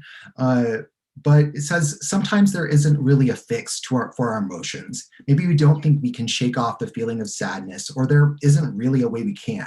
This is one of the times where we can look at our options. We can sit and just feel the emotions, letting our breath guide us into the next step we'll take, relaxing and setting ourselves up a safe space to be vulnerable in. We could write out our thoughts, not having any rules of writing apply in that moment. We could draw out our emotions, whether that just be random lines drawn in different colors or blobs of paint smeared to our satisfaction, baking or cooking alone while letting our thoughts take over, but remembering to decipher from the facts and the intrusiveness. Feeling positivity and joy are amazing and emotional experiences, but that does not mean feeling the opposite isn't important as well. Now, this quote continues to blow me away, and the capacity and grace in which our middle school students consider mental health continues to blow me away. And I hope that you see that in just a moment. And right before we get to the student voice, I just want to share the context for these projects. So for context, these youth-led mental health campaigns were funded by a Kaiser Permanente grant to promote positive mental health in KSD middle schools. This grant blended with the work of our existing SBIRT grant, which has allowed us to provide additional supports to our middle schools in terms of mental health, mentoring, and substance use prevention. It began with workshops for student leaders on destigmatizing mental health, and it culminated in a mental health campaign week that included movie screenings, mental health challenges, student outreach, and care packages. But I've done enough talking. I'm going to pass it over to our schools. I think Jessica Birch will begin. Perfect, thank you. Hi, everyone. My name is Jessica Birch, and I'm the behavior interventionist at Meridian Middle School. And I had the honor of working with students for our mental health campaign at Meridian. Our campaign was led by volunteers, and we met during asynchronous time during the week. And I'm not going to talk anymore. So I would like to present to you our two of our fearless leaders, Manat and Aaliyah.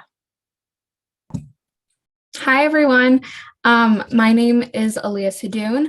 I am a 7th grader and I use she, her pronouns.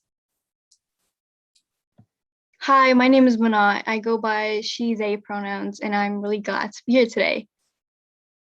Yeah, cool. So to start off, our school's project. We had 2 parts to our project.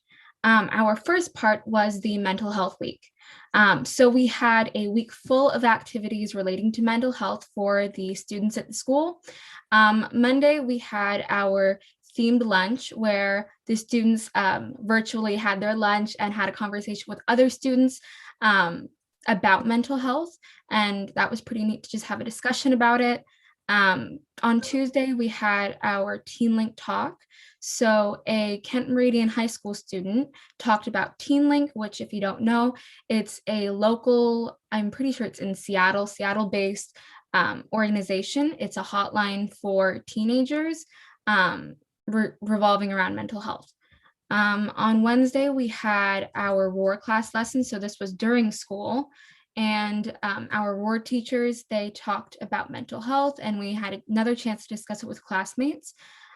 And on Thursday, we had our film and discussion. The film was called You're Not Alone.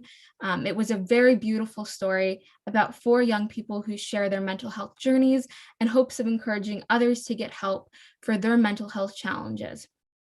We were sure to give a content warning for that because there was mention of sexual assault, suicide, and bullying, and we wanted the students to know about that. Afterwards, we did have a discussion about the film, and we had typed out some questions already so the students could kind of get an idea of what to talk about. And then we also had this was kind of our main event. We had our field day, which consisted of a Kahoot and a Minecraft education build battle. So the Kahoot just had some basically just trivia about mental health and mental health issues. So the students learned a few things, which is really cool. And then we had our Minecraft education build battle.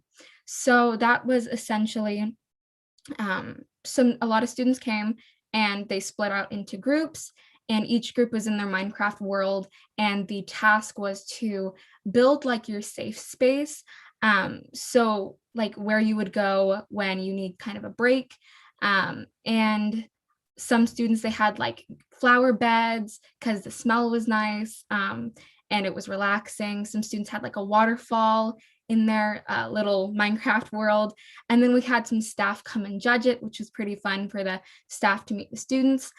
We even had some students turn on cameras, which was pretty cool. And we had prizes for the winners. So that was the first part of our mental health week. The second part was the goodie bags. So us mental health campaign, we spent our meetings planning the goodie bags and managing our budget.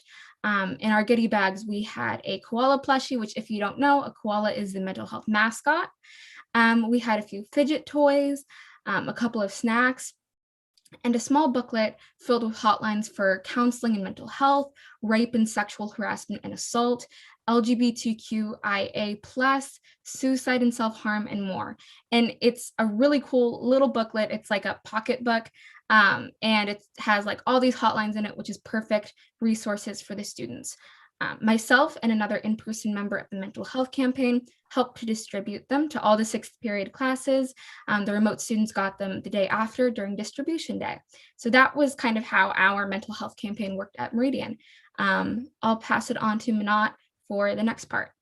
Yeah, so for this one, quick question.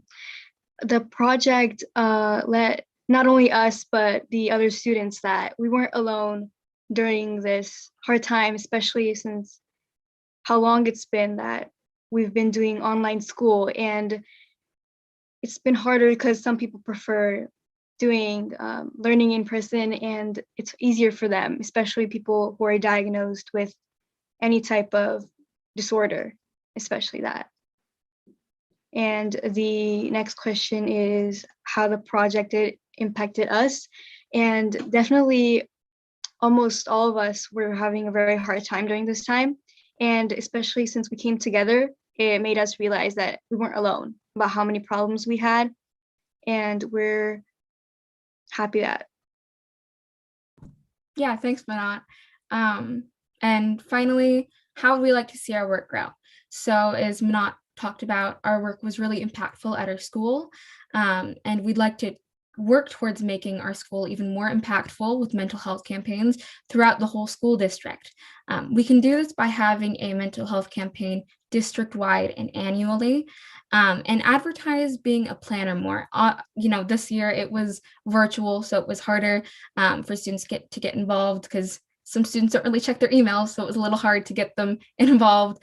But advertise being on the planning side of the mental health campaign more to give students those skills and be a part of something big. And then also hosting 2 assemblies about mental health. The first one that we thought about was just overall mental health do's and don'ts. I know sometimes students, we need like guidance as to what is right and wrong, because sometimes we just don't know. And so do's and don'ts with mental health, especially using mental health issues as adjectives, because that can be really hurtful to somebody who has a mental health issue. So that's really important. And just talking to students about that is awesome because they get to know what's right and what's wrong. And then having another assembly to share the mental health campaign results. So after the mental health campaign at the end of the year, kind of similar to this presentation where we just talk about our results, possibly even send out a survey for the students to take so we can see how we can improve on the mental health campaign and how they loved it already. So yeah, with that, I'll close off. Yeah, thank you, everyone. Thank you. And I'm going to pass it on to Shannon Hernandez, who will introduce our next student. Hi, Shannon Hernandez here, leadership and science teacher at Mill Creek Middle School. I'm thrilled to introduce our next speaker, Alex Hernandez Bernal. He is an 8th grade executive Ignite leader at Mill Creek. Alex has been very active since last spring in helping students and staff at Mill Creek feel supported and being a part of a community. During our mental health campaign, the leadership students joined different committees to plan the events. This was done to provide an authentic project management experience from the beginning to the end. Alex had very specific duties that he will now speak to. Hi, Alex here. Our leadership team at Mill Creek voted to name our campaign Be Kind to the Mind because it really focused on the need to be kind to ourselves and others. We have been working on this since October. This was important because we needed to give people a deeper understanding about mental health and stigmas related to it. I specifically was on the prize committee, and I also taught 6 classes during our 2 Power Within days. My teammates were either on the marketing committee, activity committee, or were assigned as project managers. During the week before spring break, we hosted different activities daily. Some were in class, some were during our pause advisory, some were after school. A highlight was we had over 300 people log in to view the documentary Angst, as well as the entire school participated in 2 days of lessons taught by our 8th grade leadership team to help build the power within. This included inspirational guest speakers and reflection activities for personal growth. Following that week, we held a community 21-day challenge where participants could choose either a health, fitness focus, for example. Some chose a cardio activity and others chose a hydration activity, plus many more.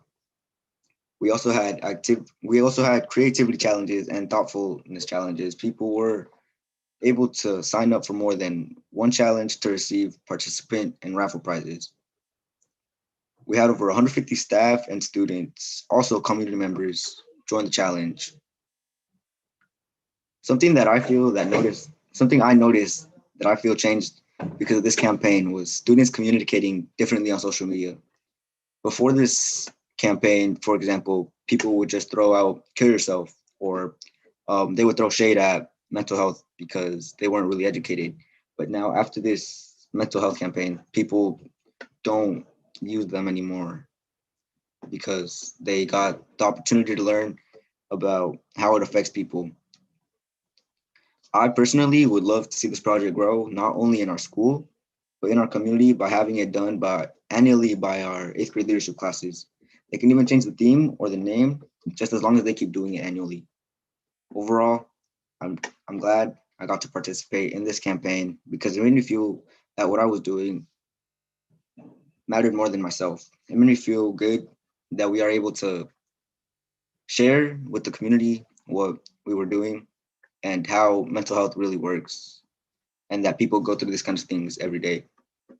Thank you for providing the opportunity to share our experience, but more importantly, thank you for allowing us to host this campaign for our community.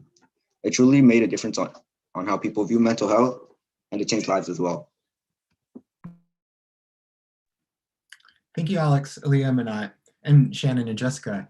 That is it for our presentation. I want to open it up to any comments or questions. And here, I'll stop sharing. And our students are here, our adult leaders are here, and Sherry Simpson, my boss, is here to answer any questions or address any comments that you have about our youth-led mental health campaigns. I thought that was wonderful. Thank you so much. You guys have some amazing student leaders.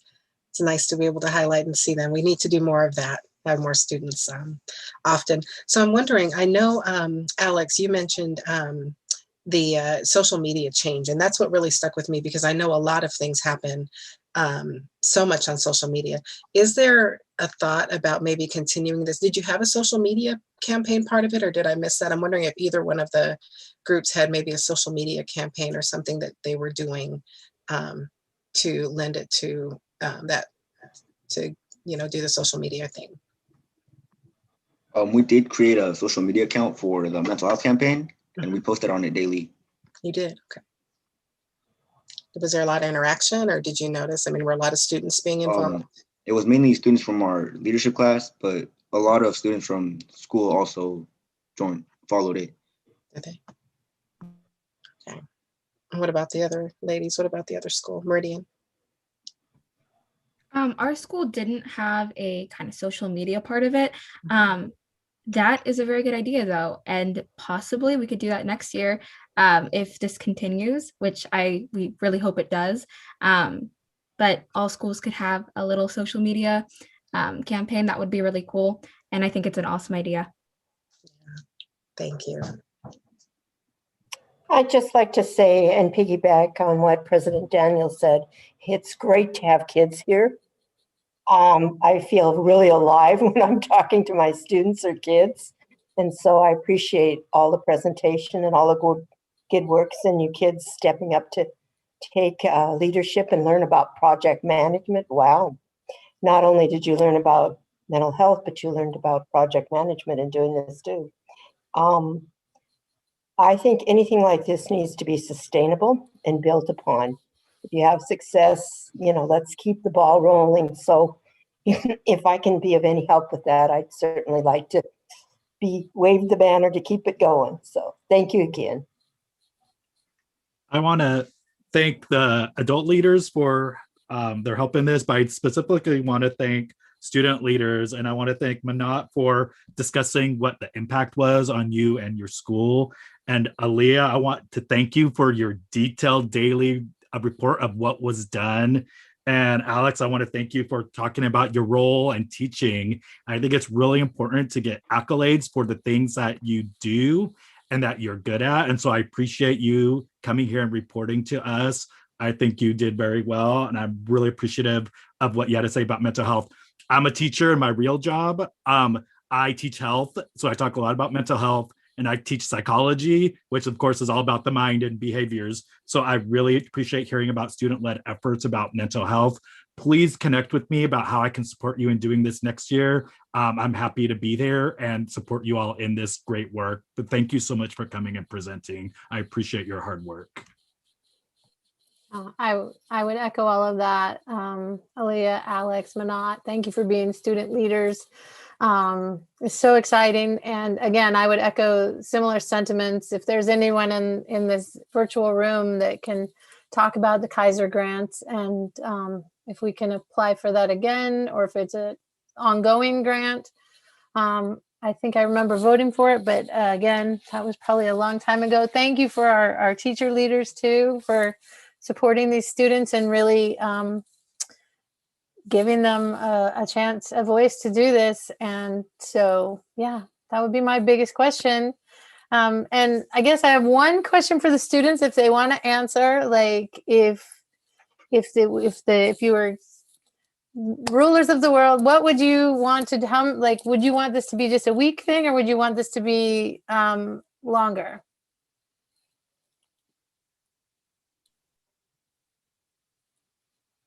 Alex, do you want to go or Manat? I don't want to keep talking.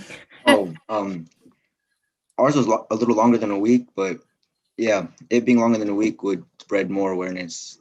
Mm-hmm. Thank you. Yeah, I guess I'll kind of add on to that real quick, if that's okay. Yeah, I think having this more year round would be really beneficial for all the students, because I think it shows how much the schools really care about mental health and well-being of the students. So that would be a really cool idea. Mm-hmm. Director Bettinger, I will just report that the feedback from the students in general is they wish that we had started some of this actually at the beginning of the year and carried things like this throughout the year. So the leadership students have said, wow, like this was really impactful. We wish we did it. Students who participated in it said that was really cool. I wish I had known this stuff earlier. So that's just the general feedback we've received. Dr. Bettinger, I can talk to just the Kaiser Grant in general. It is actually done at the end of this school year. However, we were able to use categorical funds so that all of the schools, not just the schools participating in the grant, could be a part of this campaign. And so we're planning to continue funding it through our Title IV for this upcoming year, because it did have such a great impact on our students and their leadership. So not just for the 2 schools that were bravely piloted this program, but for more schools, yes? So all 6 actually did it this year. 3 of them were funded through the Kaiser Permanente grant, and we didn't feel like it was fair to have this program in only 3 schools. So we did it out of title dollars in our other 3 middle schools. Okay, I understand. Thank you. That's awesome. Thanks.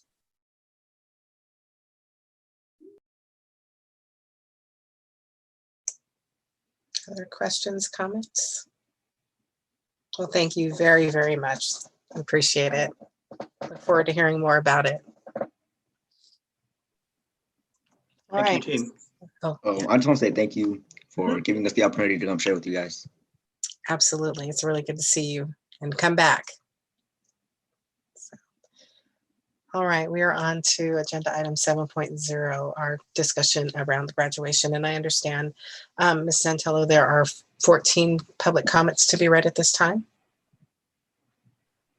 Yes, President Daniels, it will actually be 13 comments for item 7.01. There is one comment that was originally included in this grouping, and it actually applies to item 8.03, resolution number 606, academic well-being and student recovery plan. Okay. So I will read that particular one at that time. Thank you. For item 7.01, the first comment is from Shannon Eskandon. I would like to know why a survey to assess what the graduating class of 2021 wanted for graduation was not offered. It would appear that someone made a decision that having it at French Field was not okay with just 2 tickets per graduate. A drive-through event was better. KSD has had plenty of time to change plans, look at options, and respond to students, and they have chosen not to. The lack of communication from the district has been deafening. Requests from students have been made on multiple occasions to speak with district leaders, and they have received no response. Both Seattle and Tacoma, both larger than KSD, have been able to create feasible plans as well as most surrounding districts. This isn't a matter of not being able to do it, it's a matter of not wanting to do it. Without transparency and communication, we are left to wonder what the real reason is behind this apparent lack of action. Is it funding? Where is all the money that has been saved from not renting Shower Center? Where have those funds been moved to? Is there a new line item in the budget for something else? Our kids are back in school, many are vaccinated, and sports are happening. I am asking KSD to act quickly and provide a more traditional in-person graduation for our seniors. The symbolism given by participating in a full in-person graduation, recognizing all of the students, is a monumental moment for families and students, especially for those who are first-generation graduates or for those who will be entering the workforce rather than continuing on to college. Our students want to watch their friends graduate. They want to sit amongst them and celebrate their accomplishments through an extraordinary, difficult time in history. Providing such an opportunity would show our students and the community that we are strong and resilient. We persevered through a world pandemic. We persevered through a world pandemic and have made it to graduation together, united under a historical time. We know the state is allowing for in-person, more traditional graduations. We know our timeline is short. There should be funds to make it happen, and we own a facility that can be utilized. I appreciate all of what the local high schools have done to prepare for the current plan. However, had KSD leadership chosen to meet with the students when they asked and communicated with their community, we might not be at this crossroad. This has now become a very public matter. KSD bears a role and should take responsibility as the downfall seems to land on the efforts of our local buildings. Next, for item 7.01, submitted by Pam Thomason. Please reconsider your drive-through graduation plan. I feel all of our students have had to give up so much this past year. Camps, dances, family and school socials, proms, sports, just to name a few, from elementary through secondary. Please don't make our 2021 graduating class give up their traditional graduation ceremony. These students have worked 13 long years towards this celebration. Please don't take this away from them.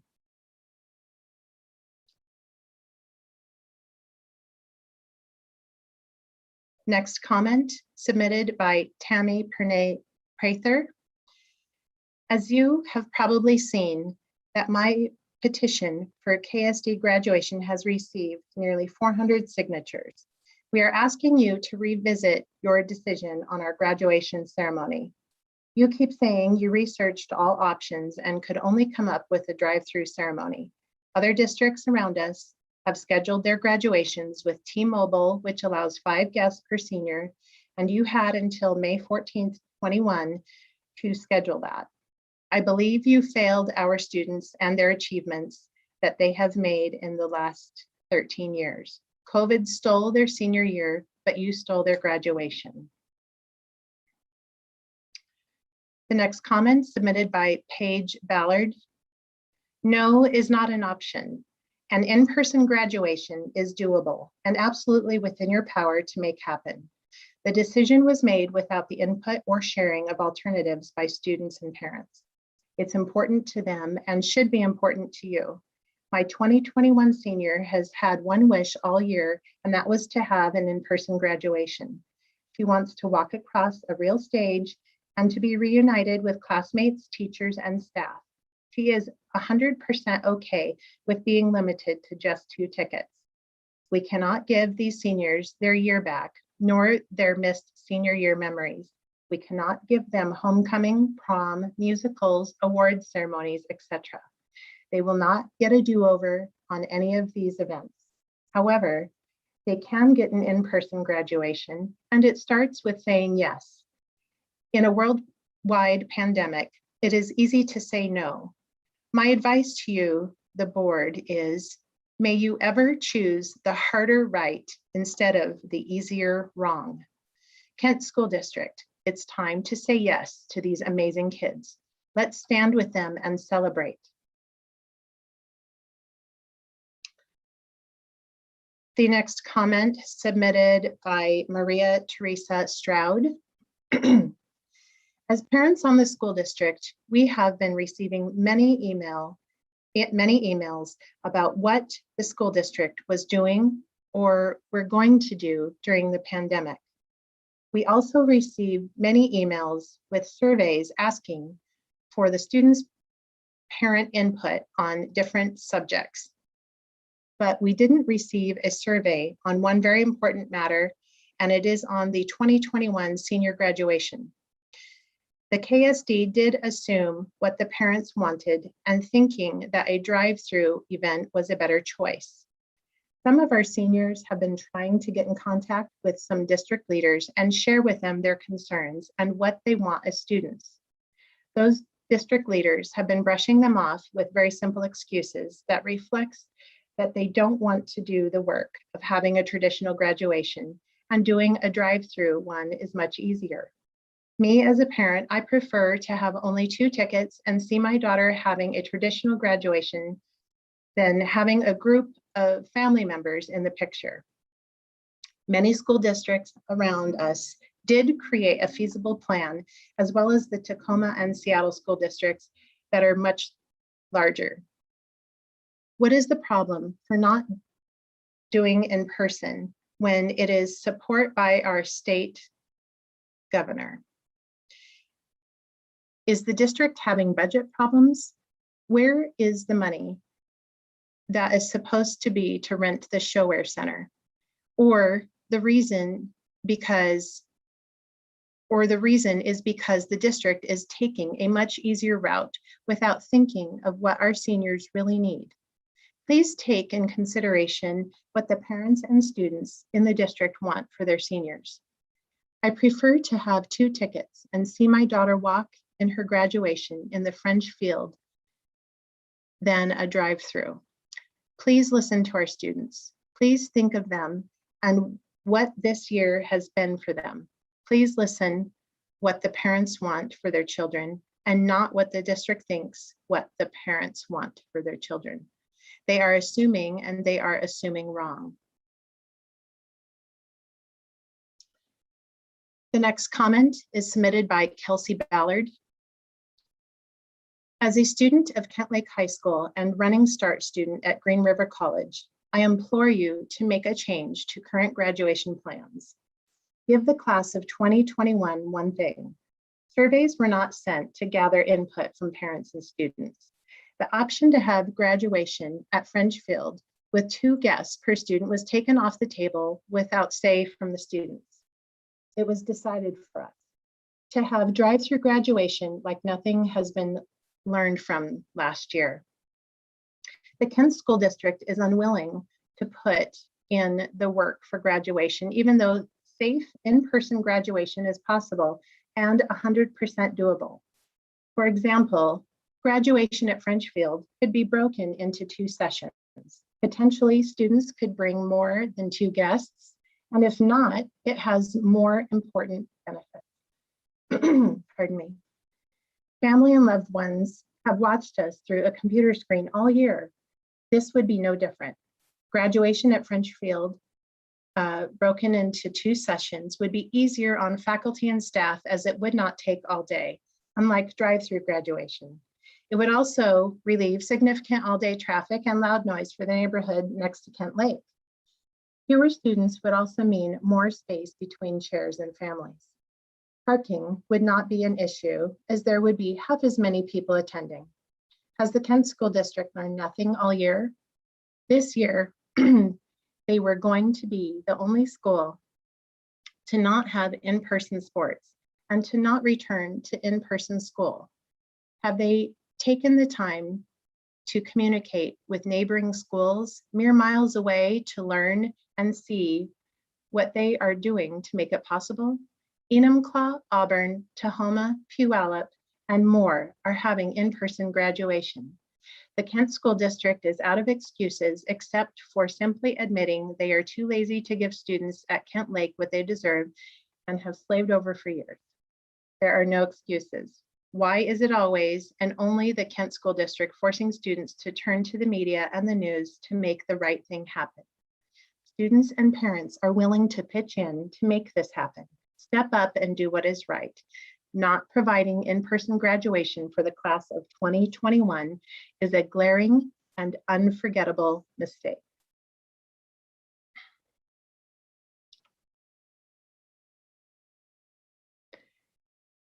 The next comment submitted by Allie Haish. I am a senior at Kent Ridge High School. All I really want is for you, Dr. Watts, and the board members is to listen to us students. Please reconsider your plans on graduation. If you listen to the students and parents of all 4 high schools today at the graduation rally in front of the Kent School District office, you would recognize what the students really want. We want to graduate with our class we started our educational journey with. For the students who have stuck with KSD since kindergarten, please change the original plan of a drive-through graduation. Why is Kent School District always last to do what is right for their students? We've seen it in sports. As a soccer and tennis athlete, I stood next to the other student athletes from the district to fight for our seasons. Why do I need to do this again for graduation? I understand time is of the essence, which is why we need to have a change now. Us students have done what we can to show you what we want. A graduation at French Field or other outdoor venue. What else can we do where you will listen? I'm begging you, do what is right for the students. The next comment for item 7.01 is submitted by Vicky Hung.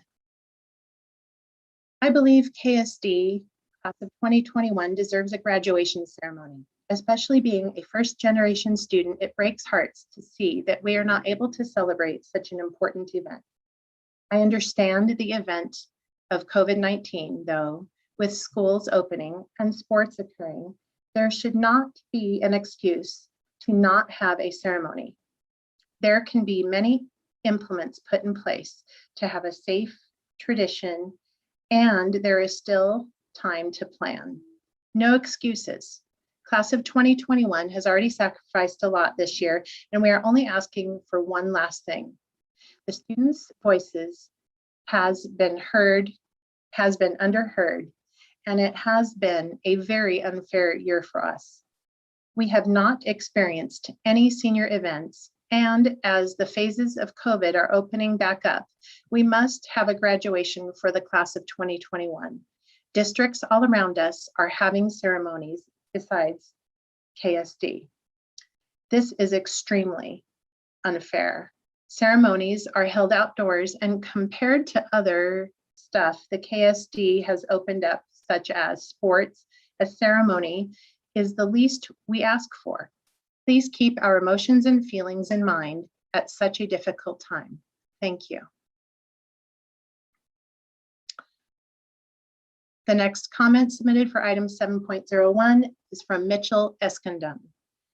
Good evening, I'm a senior at Kent Ridge. I understand we're in a pandemic, a place of uncertainty for many of us, but we are once again learning how things were before March of 2020.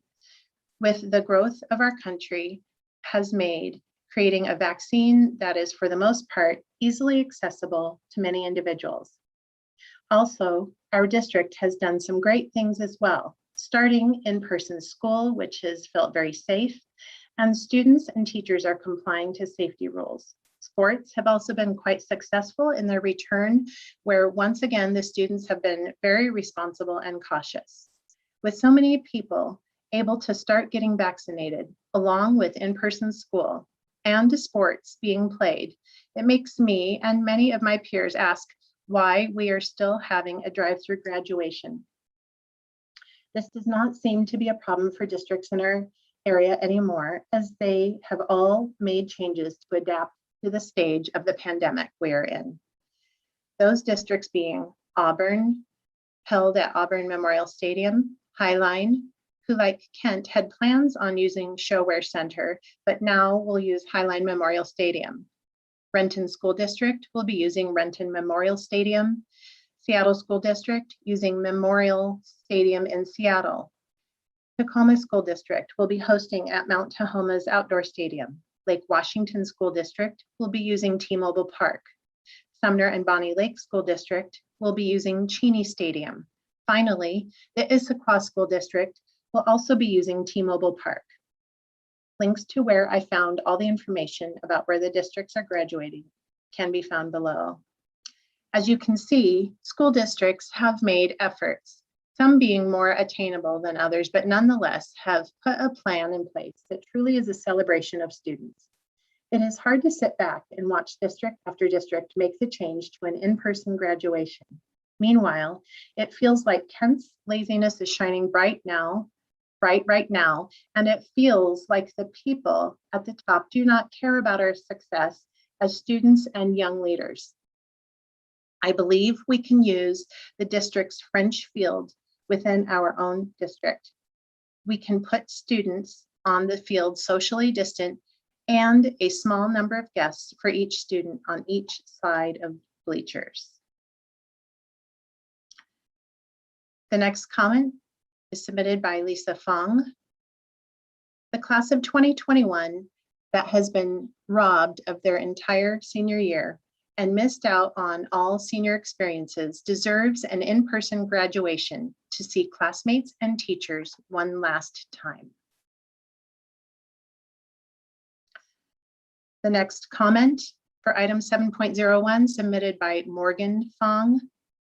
As a high school senior who has lost most of their senior year, it is immensely frustrating to see that there is no push for an in-person graduation. We have missed out on all senior experiences and memories, and I feel like we deserve an in-person graduation with our classmates and our teachers that have been on this four-year journey with us.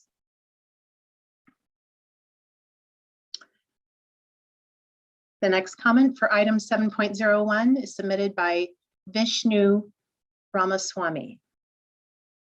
As a current senior, graduation is an incredibly valuable experience that I'd be profoundly disappointed to miss out on. Walking with your friends, seeing your teachers, listening to your peers speak, all of these experiences are meant to define this event that is simultaneously a culmination of over a decade of work and a starting point for the rest of your life. With the pandemic, I understand there are immense difficulties in planning such an event. And while I understood the initial decision to hold a drive-through graduation in lieu of a more traditional commencement due to the pandemic, in recent weeks, it has become an increasingly glaring issue. With vaccinations spreading rapidly and the governor discussing lifts on precautionary safety measures for COVID-19 in the coming months, almost every other district in just our county has figured out a more traditional graduation plan while still doing their best to ensure the safety of their communities. Renton, Auburn, Issaquah, Lake Washington, and the list goes on. Kent School District has not. I know we reached out to Showware and were rejected, but there is a perfectly suitable stadium waiting for us at French Field. Us students know we might be able to invite less people with this option, and we don't care.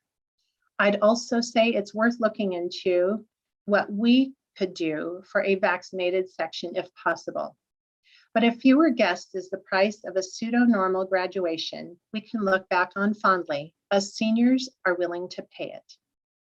We implore you guys to find a way to get this done, as it's going to be doubly heartbreaking to have another drive-through graduation while our friends and family in the same county enjoy a more normal ceremony that we missed out on due to inaction from our leadership.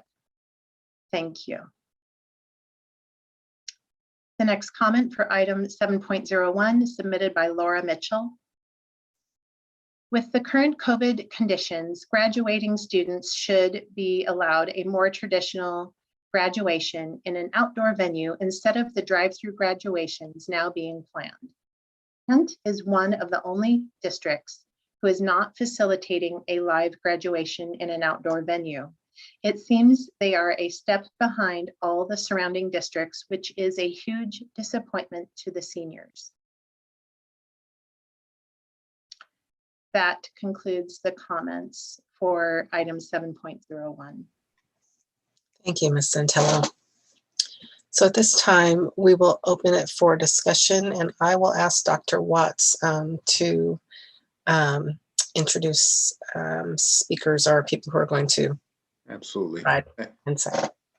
Thank you, President Daniels, members of the board, Ms. Santello, staff and team. I'm going to ask now that Chief Israel Vela, please guide us through the next stage of our graduation discussion. And I also understand and thank that building level leaders, including our esteemed principals, are with us this evening as well. So Chief Vela, the floor is yours.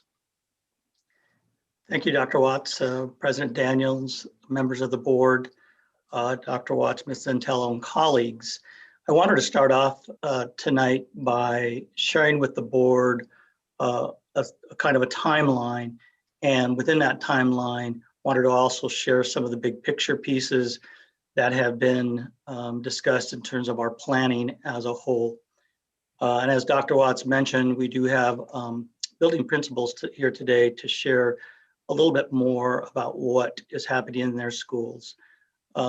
First, I wanted to share that for context that since the fall, we have been meeting as a graduation team, if you will, in looking at what the ceremony would look like in 2021. And when making that determination for 2021, this team reflected first on the previous year's graduation ceremony. And in addition to that, there was feedback that was gathered by our building principals, and the three key areas that this team focused on was that families wanted to, obviously not knowing where we'd be with our pandemic, families wanted to know much earlier than last year when and where the graduation ceremony would take place.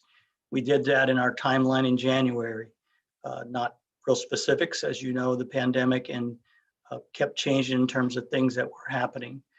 The second thing that was clear to our building leaders was that families wanted to be able to bring more spectators to an in-person event. They were limited even in that ceremony from last year to that in-person event. And then thirdly, families shared with our building leaders how intimate, and there were many comments, celebratory comments around how wonderful the school-based events were. Each principal and their teams went through quite a planning process in order to make the 2020 celebration as memorable as possible with the support of our district staff, including comms and some other, really every community lent a hand into making it a celebratory occasion. Our building leaders then met throughout the timeline moving into today with student leadership groups that consisted of either senior class officers or other types of leadership classes that are within their schools. They listened to what they wanted out of this ceremony as they continue to build their graduation plans. It's obvious that we all, including our students at the various schools, share that we were really interested in a more of a traditional ceremony and getting back to normal. However, our times, as you know, with the pandemic, things continue to change, and by the way, are still changing. They also shared that in a school-based ceremony that they wanted to include aspects of an actual ceremony, like experiencing a celebration with close friends to the extent possible, given our guidance from the public health. They also wanted to some type of walkthrough through their building or one last time.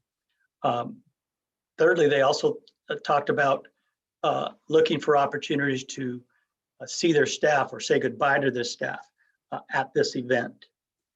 All of these things were taken in consideration by our building leaders. As they worked through the development of the ceremony, we had to keep the guidelines of the public health in mind throughout.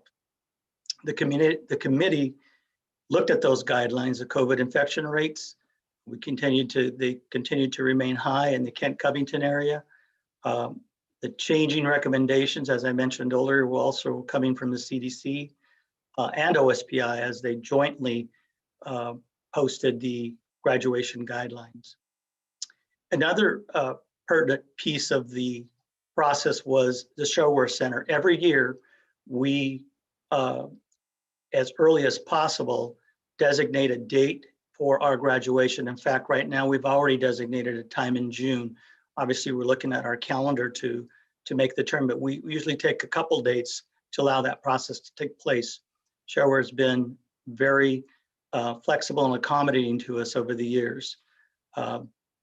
This was June 19th for us, and as you know, Showware had to become a COVID site, so that location was not an option. The committee also considered French Field as an option. However, it too has logistical issues for the team that the team discussed and weighed. It would have, in addition to that, it would have severely limited some of the number of participants. The two, given a high number of multi-generational families and unique family structures that we have in the Kent School District, such a number of split family homes and parents' previous requests to have more spectators, as I mentioned earlier, principals also strongly felt that without a large safe venue with at least 6 tickets per graduate, that the school-based student ceremonies would be the best equitable option to meet the diverse student family needs in the Kent School District. I also wanted to take just a quick moment to talk about budgeting and dollars. Every year we also budget, as we did with the contract with Showware Center. We transferred those funds over to each one of the schools. Many of the items that the school buildings, we did not want them to burden them with those pieces because they don't budget with them. So we utilized the funding for such things as, but not limited to, stages, awnings, or tent-like structures. They also, we contributed quite a bit into a lot of the floral arrangements, a lot of the different pieces that they needed district-wide. In addition, we looked at photographers, spreading the days out, those photographers, which we've done as well now, into each one of the schools for the different graduations. The other piece that I wanted to share that the team also took into consideration was, how do we personalize these ceremonies at each school? Knowing what we know now and the feedback that our principals received, they have each personalized, and I hope tonight they'll be able to share a little bit more of that with you in terms of what they've done specifically in their schools to gather that feedback, implement that in their schools, and by the way, they are doing a great job at that. And so I want to just take now a moment, if I may, to have one of our principal leaders, Principal Heidi Maurer, to share a little bit more about some of those pieces that are more personalized for our schools. Heidi?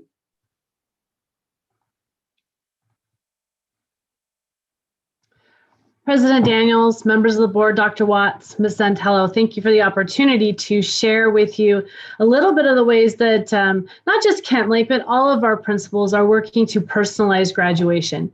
You know, I have had the opportunity to speak with my amazing senior class officers, and they gave me some really specific feedback. Yes, they acknowledged, we all acknowledged that we would prefer to be in a traditional graduation ceremony. However, given that we have circumstances, they share some really specific things. For example, an opportunity to say goodbye to staff. So one of the things that we are incorporating into our ceremony is a walk through the school, and there'll be staff in the school and an opportunity to say goodbye. I already have 75 staff who are volunteering their own time to come in and make sure that we get an opportunity to say goodbye to the kids that we genuinely love to death. And so that is a piece.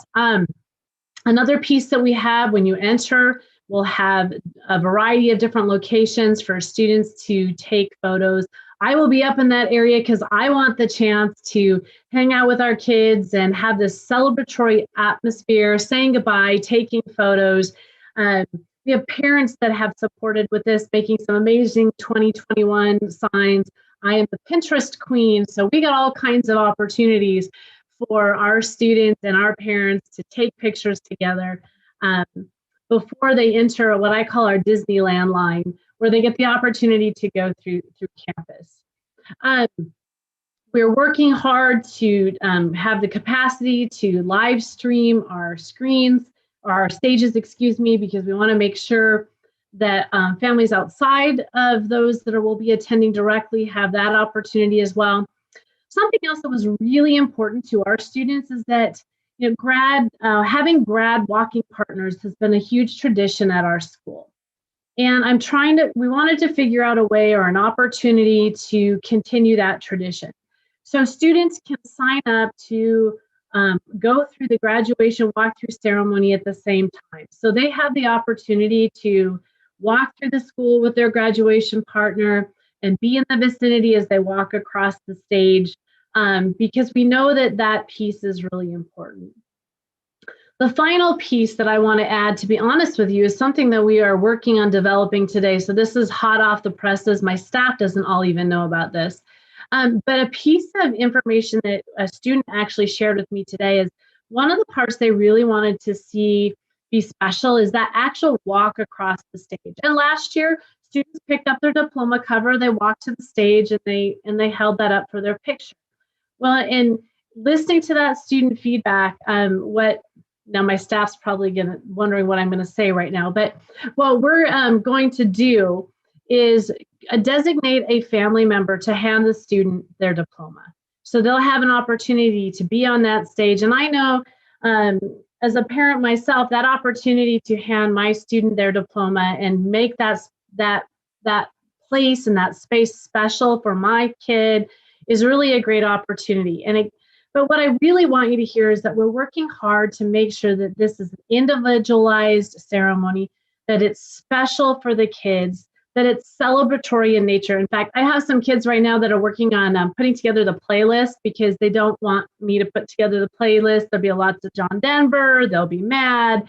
So they're working on putting together the music that'll be played as they walk through the school. So as many places as we can, we have incorporated student voice.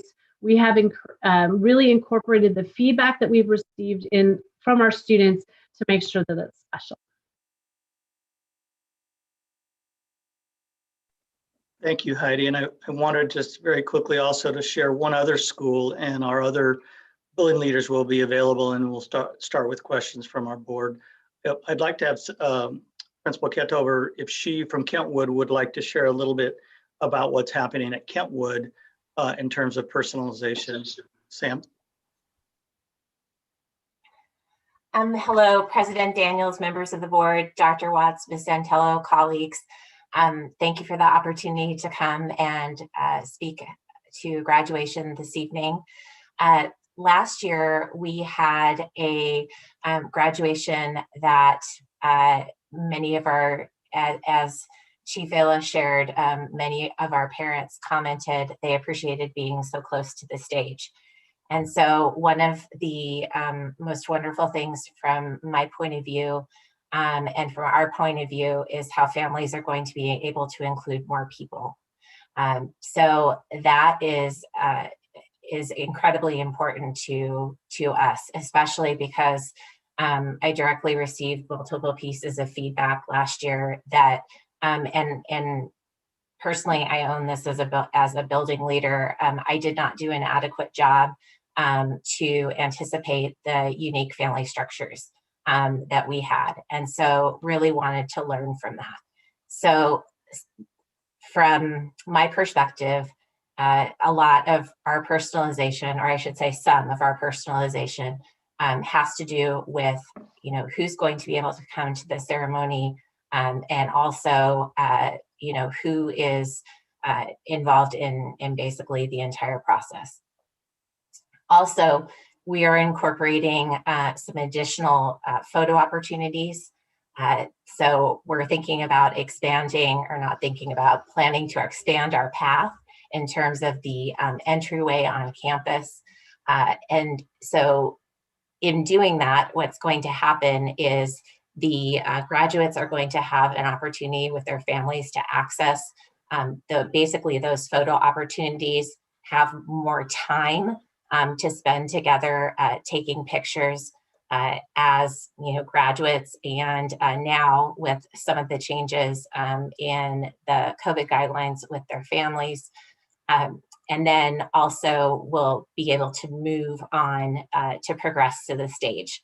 I am very intrigued by Principal Mauer's sharing of including the family member, designated family member, in basically working to hand over the diploma cover. I'm very intrigued by that, and will be looking forward to brainstorming the logistics of implementation with the rest of the graduation team. So those are a couple of the key ways I think that we are responding at Kentwood, and I am ready and willing to answer further questions. Thank you, Sam. And that's actually a good segue. We have other building leaders here tonight. I didn't want to go to them until you had an opportunity to maybe ask some questions. That's the reason our team is here, to really share with you what they're doing. But I'm going to open it up to our board now, and I may call on a principal or others to maybe answer. Hi there. Sorry, Joe. That's okay. Go ahead. I just personally kind of pushed to put this on the agenda because when I sat down and saw the amount of emails and phone calls I was getting, it was concerning to me. And when I sat down to try to answer these emails that they were asking of, why are you doing this to us? Don't you understand it's important? And I just couldn't find it in my heart to write a letter, just a one-liner to say, this is what we're going to do. And since then, I have learned by the graciousness of our 4 principals that I was able to meet with through their gracious amount of time that they gave me on a quick notice, to learn in 4 different high schools the immense work and everything that's gone into these plans. And I was pretty darn impressed. I can understand how the kids feel. I can understand how the parents feel. And I don't really have an answer which is the best solution here, or even what we can do in this timeline. But I just wanted the public's voice to be heard, because I feel that's my job as a board director, to be the vehicle for what the public wants to hear. And they've definitely been heard. They've had their opportunities to email, call, or have a rally. And I started very young in high school advocating a long time ago, and I've continued that for many years. So I appreciate all the kids that spoke up for what they wanted, all the parents, and especially for our staff and all the hard work they put into this. So thank you. Thank you. I want to thank the leadership for their planning too. And I'm just thinking about it from a different perspective. I too received lots of emails, phone calls, and I went to the student rally today because I thought it was really important for people to be there. And what I heard, I stayed in the background and I just listened because that's my role. I didn't feel like I needed to say anything. And over, I heard lots of students not just talk about missing out on graduation and that kind of stuff. I just heard from lots of students at the rally speaking about how their principals aren't listening to them. They don't feel heard by the district. People don't respond to their emails. And that's frustrating for me as an educator to hear, because I constantly are telling my students that I teach, always advocate yourself, protest, do a rally, make yourself heard. And so I was very impressed that this group of students did that, and talked to some of them afterward who came in, wanted to chat with me and thank me for being there. And I encourage them again to speak their minds, speak their hearts, speak the issues. One of the things I heard was the idea of the parents liked it last year. Last year was an option of a drive-through graduation or no graduation. And so of course, a drive-through graduation is going to be very attractive versus no graduation. And I also think that as much as parents are taxpayers in the community, students are also taxpayers in the community too. And that student voice, I think, was left out. I think, like I think it was the KM ASB president say like he wasn't part of any student leadership team. So a leadership discussion. So I thought that was interesting, but I know that may have happened, maybe not at all the schools, but a small group of students, I think, doesn't represent the whole body. I think a survey should have been done. I think that there should have been more student voice involved. And that's what I liked about the rally, was just hearing student voice. And I know that regardless of what the decision, what happens is that we're going to make it work, whatever, and that's fine. But I just think it's a missed opportunity to allow students to have their voice heard, to make sure that they are telling what they want and why. And the plans sound fine. The only thing that kind of perked my ears is like, we're figuring out a way to live stream. And part of me is like, well, that should be part of it. So if we're not going to do a live stream in-person graduation, then that there should be a live stream option. So I know that athletics is live streaming things. So if athletics is doing it, we need to figure it out if we're going to do it at the schools. So I'd like to ask about that, and also ask if other student voice besides the small student leadership teams at the schools was involved. Thank you, Director Benno. Appreciate your comments and totally understand each and every one of those points. And thank you for supporting students as you do. It's very important. I know as a teacher, I believed in that and still do. And so I wanted to just working backwards, addressing the live streaming. Live streaming is something that's actually new to us. Even in the Shower Center, you just photos and those types of things, but we certainly have it, and we've discussed it. That is part of our agendas, and through the help of our team, including Melissa Laramie's team, we're actually getting better and better at that. And so we are intending to do that, but we want to make sure that we can do it correctly and do it so that we capture that. Last year, we were able to do some things with video and get them on, but not as fast as we wanted to. But certainly this year, we continue to work at that.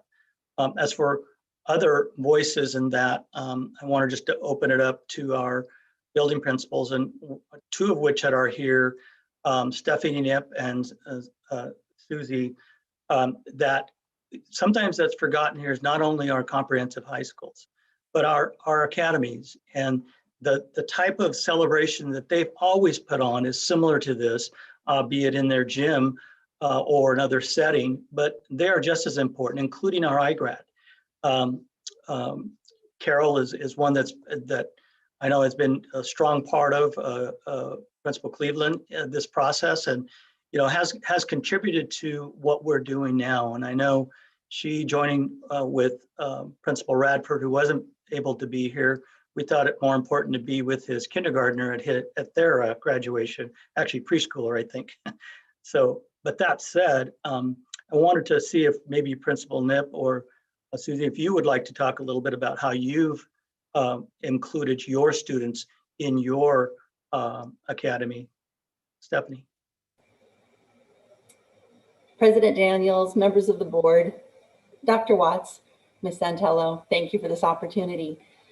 So I would say that this certainly is an opportunity for us to further personalize, and Mr. Vella is correct in that our academies have this unique opportunity to provide something that is and does feel a bit more personal.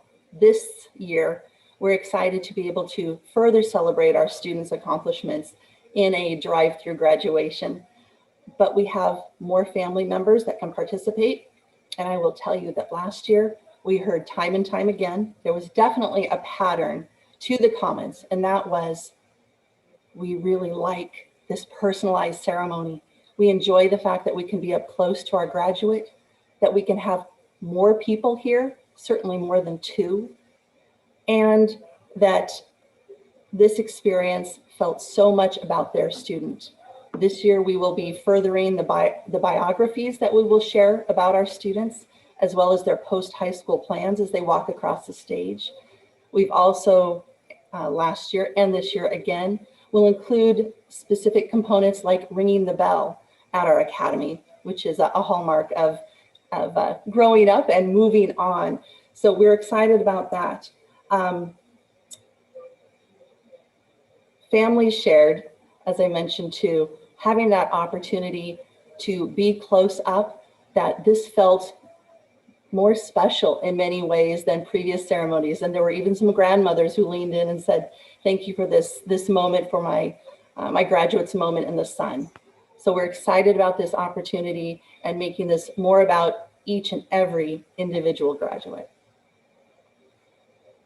Thank you, Stephanie. And we'll go ahead and open up to other questions. So kind of to feed off what Director Benno said, last year was unique. And last year there was a survey, and you know, it seems like forever ago, and it seems like yesterday when we were hearing comments at a board meeting because we were the last district to actually do graduation. I know I went in and recorded my graduation video after my surgery, which was June 23rd. So that means graduation was probably in either the last week of June or late July. And it was after much public outcry and a lot of comments and probably even more emails than we've gotten so far this year. So again, I think I want to remind that, and I was kind of looking at the timeline, the piece of the timeline that I'm missing, because I went through and looked at a timeline too. So I looked at Dr. Watts' updates that he's given us. And so on 3/12/21, let us know the grad team discussed positive feedback shared from the drive up graduations last year. 4/2/21, the superintendent met with the PSESD to focus on navigating reopening and grad ceremonies. 5/7/21, the executive cabinet talks about the next steps for graduation. On 5/11, Director Benno and I met with Dr. Watts, and I believe I expressed that I wanted to hear student voice like last year. And then on the very next day, the superintendent shared that the graduation was going to be a drive-through. And I respect all the time and energy that's gone into this, but at the executive levels, executive cabinet level, the piece I'm trying to understand is when you met with student leaders, and was that in that timeline, was it before 3/12/21? So I'll let Principal Maurer address that from her building. Yes, I met with my student leaders in the January, February timeline to seek their feedback, to understand better what the most important aspects of a ceremony were to them so that I could start to hear their voice. And then I have other staff who've also met with our graduates. It's not all been me having those conversations with them, but other staff members who are members of our graduation committee as well. Thank you. That's helpful. And so again, I would say January, February is great for getting a good preliminary idea. But as we learned last year with graduation, things change rapidly. And, you know, I wish my meeting today hadn't gone long because I would have joined Director Benno I had fully intended to be at the rally as well. I met with some of the students, actually some of the students that wrote today. They invited me to a Teams meeting. So I met with them. And one thing that came up at the equity conference I went to last week, there was students there and they were talking about student voice. And one of the things that a student from Auburn Riverside said that was so profound was, don't just drag us out and show us off like a Christmas ornament when you know, to show all the good things, you know, also listen to students and families when they're sharing what their experience is in the district. And I feel strongly that the principals did that, and the principals all, I can hear the passion and love for your students and see that.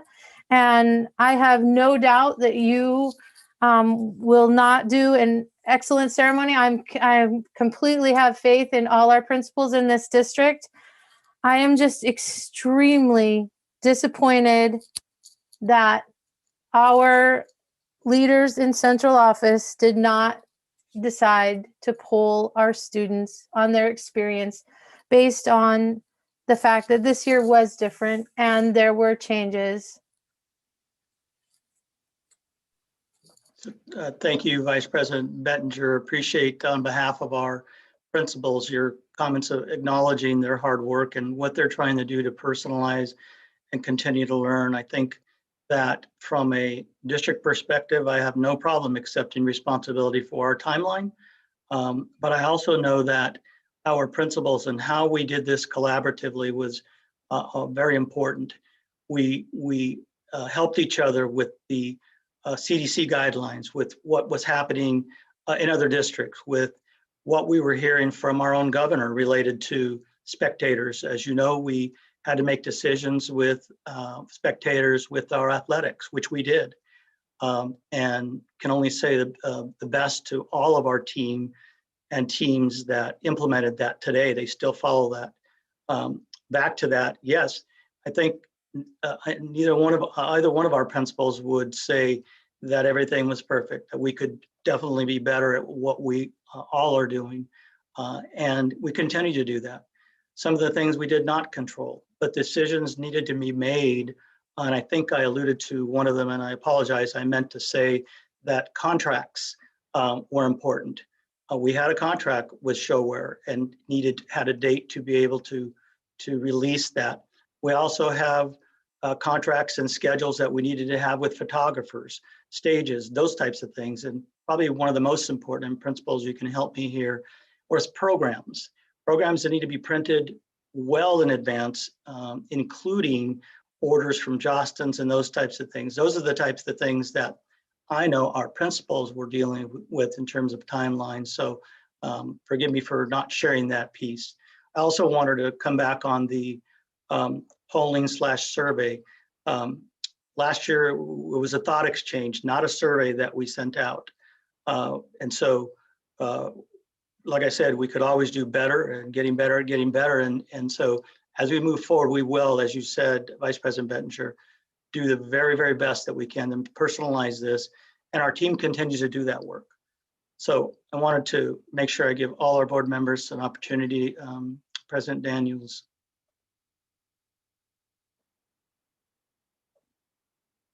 Okay, sorry about that. Thank you. I too appreciate all of the work that has gone into this. And I know, working in a district, it is a lot and it's hard to pivot and decisions have to be made at times. And so I appreciate all the consideration. And my biggest concern was I also understand that, I really wanted to make sure that this wasn't about the comfort for the adults, because a lot of times what happens is that there's the adults who are not comfortable moving forward. Everybody's kind of at a different place with regards to guidelines and COVID and everything that exists. And so for me, I just would hate to put the comfort of adults over the opportunity to serve our students. And so I appreciate all the planning and I hear, and I'm not saying that that's what happened now. I'm just saying that I know that's a factor because I have conversations with people all the time, and some people are very comfortable moving forward. Some people are totally uncomfortable moving forward. And so those decisions, we are human as we make those decisions and we bring ourselves into these conversations and these choices. So that was just my concern, making sure that, again, we're not putting our own comfort ahead of the potential to do something that would serve our students and our families. But I appreciate, again, everything that's gone into this. I appreciate the conversation. I have no doubt in my mind that it'll be an amazing ceremony for all of them. And my son actually participated in the drive-up graduation last year. Would I have liked it to be different? Yes. As a parent, I would have liked it to be different. However, it was what it was. And so my hope is always for, the students to be able to feel as though they are heard and as though that they are valued and that their perspectives are considered. I know this is the most important thing for them. And I know some people say it's just graduation, and graduation is huge. Some kids don't make it. Some kids we know, my kids have lost friends. They're not alive. They're not with us anymore. And so this is it's a huge thing because some kids don't make it. So I really think that this is an important pivotal time for each and every one of our students. And again, appreciate the work that goes into this. And I know you guys all care, and I know it's going to be great. And so thank you. I'm excited to hear and to see what happens. So I appreciate your time. Thank you, President Daniels. Yeah, Dr. I just want to add one last thing. I am so grateful to our principals that are working within these guidelines, and I appreciate everything you're doing for your students. And but so no, I just want to make sure that the principals know I really appreciate you. Thank you, Vice President Pettinger, and thank you to our building principals and building leaders being here. Dr. Watts, I'll turn it over to you. Thank you, Chief Ella. Thank you to our esteemed principals, certainly representing our school communities and staff, students, and families. Yeah. At this time, I will turn it back over to President Daniels for the remainder of our agenda. Thank you. All right, we are on to agenda item number 8, the Board of Directors discussion and approval items. We're going to begin with, I'll say this, there were several questions that were posed and answered with regards to many of these items. So we appreciate all of the effort that went into answering all of the questions that came with these, and those questions were shared with all board members in case they had any questions or concerns. So agenda item 8.01, resolution number 1605, surplus and lease of Kent Lake property for cell tower. Is there a motion? I move, excuse me, my voice is going tonight. I move resolution number 1605, surplus and lease of Kent Lake property for cell tower. I second. Okay, it's been moved and seconded. Is there any discussion? Yes, I just want to follow there. Is there a comment for one of these agenda items too? I'm sorry. It's down lower. It's down lower. Okay. Yes, I had a lot of questions on this because just knowing there's a cell tower kind of near my neighborhood, I did ask questions about safety, and because I had done some research, and saw that like in Palo Alto, Minneapolis, some other cities, they've banned cell towers on schools. And I know I asked about a public hearing regarding this because that's going to be in people's backyards essentially. So I'm feeling some discomfort, and then on another note of it, $18,000 a year. In my research, districts were being paid $100,000 something a year to have a cell tower in their backyard. So I guess my follow-up is, again, more to my board colleagues, do you have any concerns? I'm just concerned that this is going to be another thing that parents are going to find out about and just go, oh my gosh, there's a huge cell tower in my backyard. Who approved that? And so, and in doing my research, it has been a mixed bag, what I see across the country. So I guess kind of wondering if I'm more directing comments to my board colleagues if they have concerns about that, because the neighborhoods, in my questioning, the neighborhoods weren't notified or asked, and and obviously I guess there's no public comment to this. So I didn't have concerns. I just thought it was weird. And I was looking it up for different reasons. Like, do other schools, districts on school property? I didn't find a lot. I did find some of the things that Vice President Bencher was talking about, like some districts have banned cell towers on properties, but I don't really know the science behind it. So I just thought it was just weird. Like, I don't really know anything about this, but I found mixed stuff too about it. So to me, I don't know how common this is. So I saw the answers to the questions that were asked. So that's just my feedback. I just haven't heard of anything like this. So it was just weird to me. Yeah, thank you. Well, this is up in my territory, close to my house, Kent Lake. And I was just curious, because this wasn't on the questions that were asked directly answered, but because this is an unincorporated King County, do we not have to advise the King County or the neighborhood? I don't know about that, but I mean, Is it perfectly logical that we can just go ahead without having, what do you call, a hearing on that or whatever they do? Sure, no, that's an excellent question, Director Hamada. I have Gordon Cook here to share with you a little bit about the process for this, but I also, before I turn it to him, wanted to also address something that in the answers to the questions that if any of you, probably you, Director Hamada, know that the cell signal out in the Kent Lake area is very, very low and sometimes non-existent. In that area, So, particularly. absolutely. And the safety piece in working with Mr. Kovich and others, that there are times our cell phones, I know that Principal Maurer is not here anymore. She would tell you from a safety perspective, it's important. It was even more important to be able to get that signal out there. Cell phones are widely used. I see her now. Thank you, Heidi. But I wanted to say that. Heidi, hang tight. I'll let Assistant Director Mr. Gordon Cook address the process piece in this. Thank you. Gordon.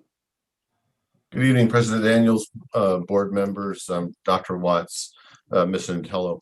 This isn't something we're just going to build. It's going to be permitted by the county, all the local authorities having jurisdiction, and the FCC.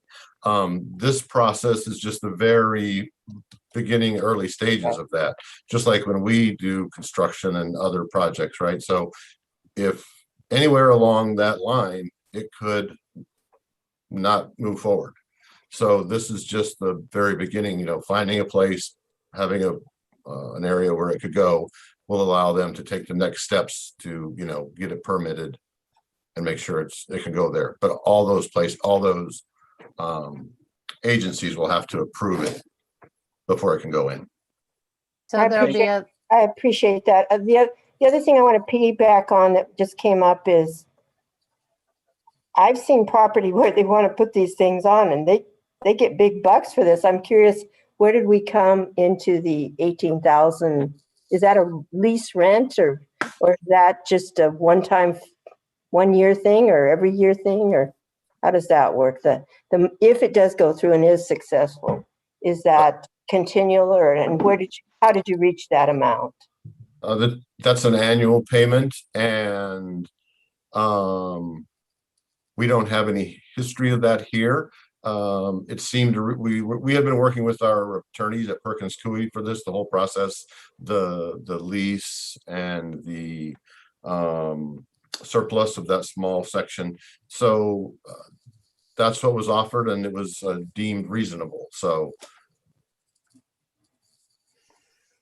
And so, Mr. Cook, thank you. Those are very helpful to know.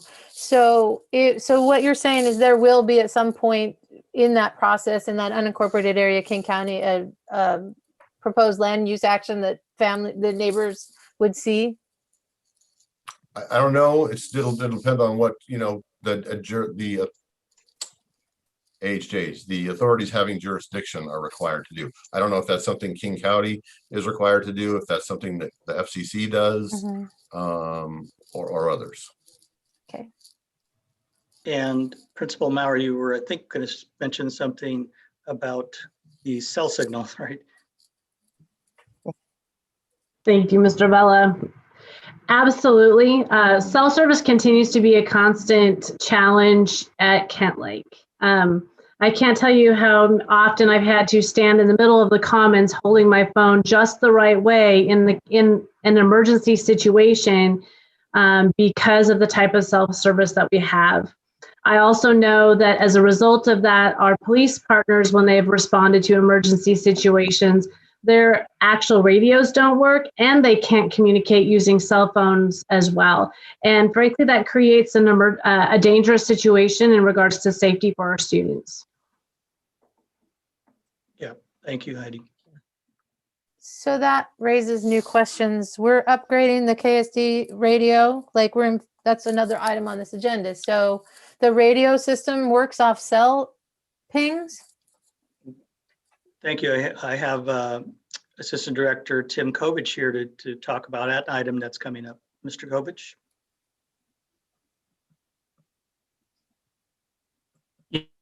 So we use two different types of radio systems. Are you able to hear me okay? Yes. Yes, kind of going in and out, but go ahead. Are you able to hear me okay? Okay, good. Yes. Okay. The radio system that is being presented is a different type of radio system within our. I'm sorry if you're getting feedback or something. Let me try. Are you okay with my voice? Are you in the area of the Kent Lakes? So Director Beno is not hearing anything. No. What it sounds like you're saying is they're two different things, right? Yes. That's Yes. so they're not related at all. Let me try to. Okay, I'm gonna try. So now I really want to know if he's in the Kent Lake area. Yes.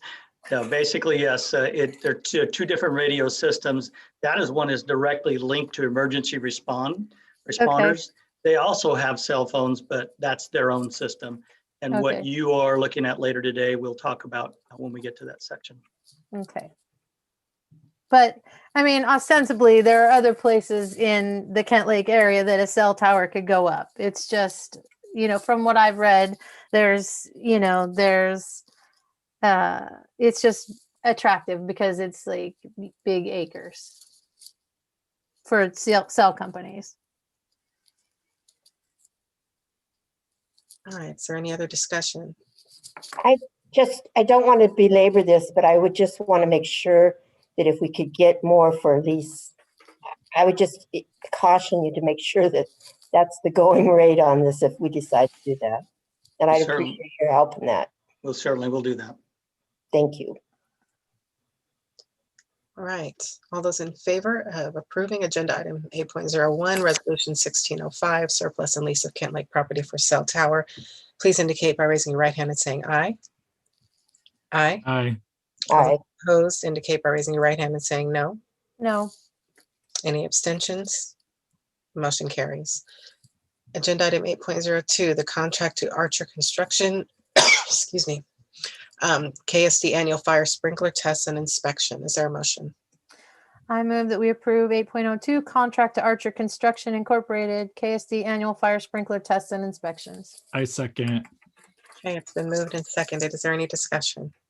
I just want to thank Mr. Buzzard for answering the questions on this. I actually called a fire chief to find out about this because my initial concern was that Archer did the work last year, then they did a repair last year, and they're essentially reviewing their own work. But I feel comfortable now through Mr. Buzzard's comments and then talking to someone I know. Any additional discussion? Hearing none, I'll call for the vote. All those in favor of approving agenda item 8.02, contract to Archer Construction Incorporated, KSD annual fire sprinkler tests and inspections, please indicate by raising your right hand and saying aye. Aye. Aye. All those opposed indicate by raising your right hand and saying no. Motion carries. Agenda item 8.03, resolution 1606, academic well-being and student recovery plan. Is there a motion? I move that we approve 8.03 resolution number 1606 academic well-being and student recovery plan. Second. It has been moved and seconded. Is there any discussion? Again, I just for clarity, so this checklist is going to be used as the basis of work for phase 2 and phase 3, correct? That was my understanding of what was said. This is the first part of the plan. Okay. Also just on that page 6, where it didn't indicate which students were had the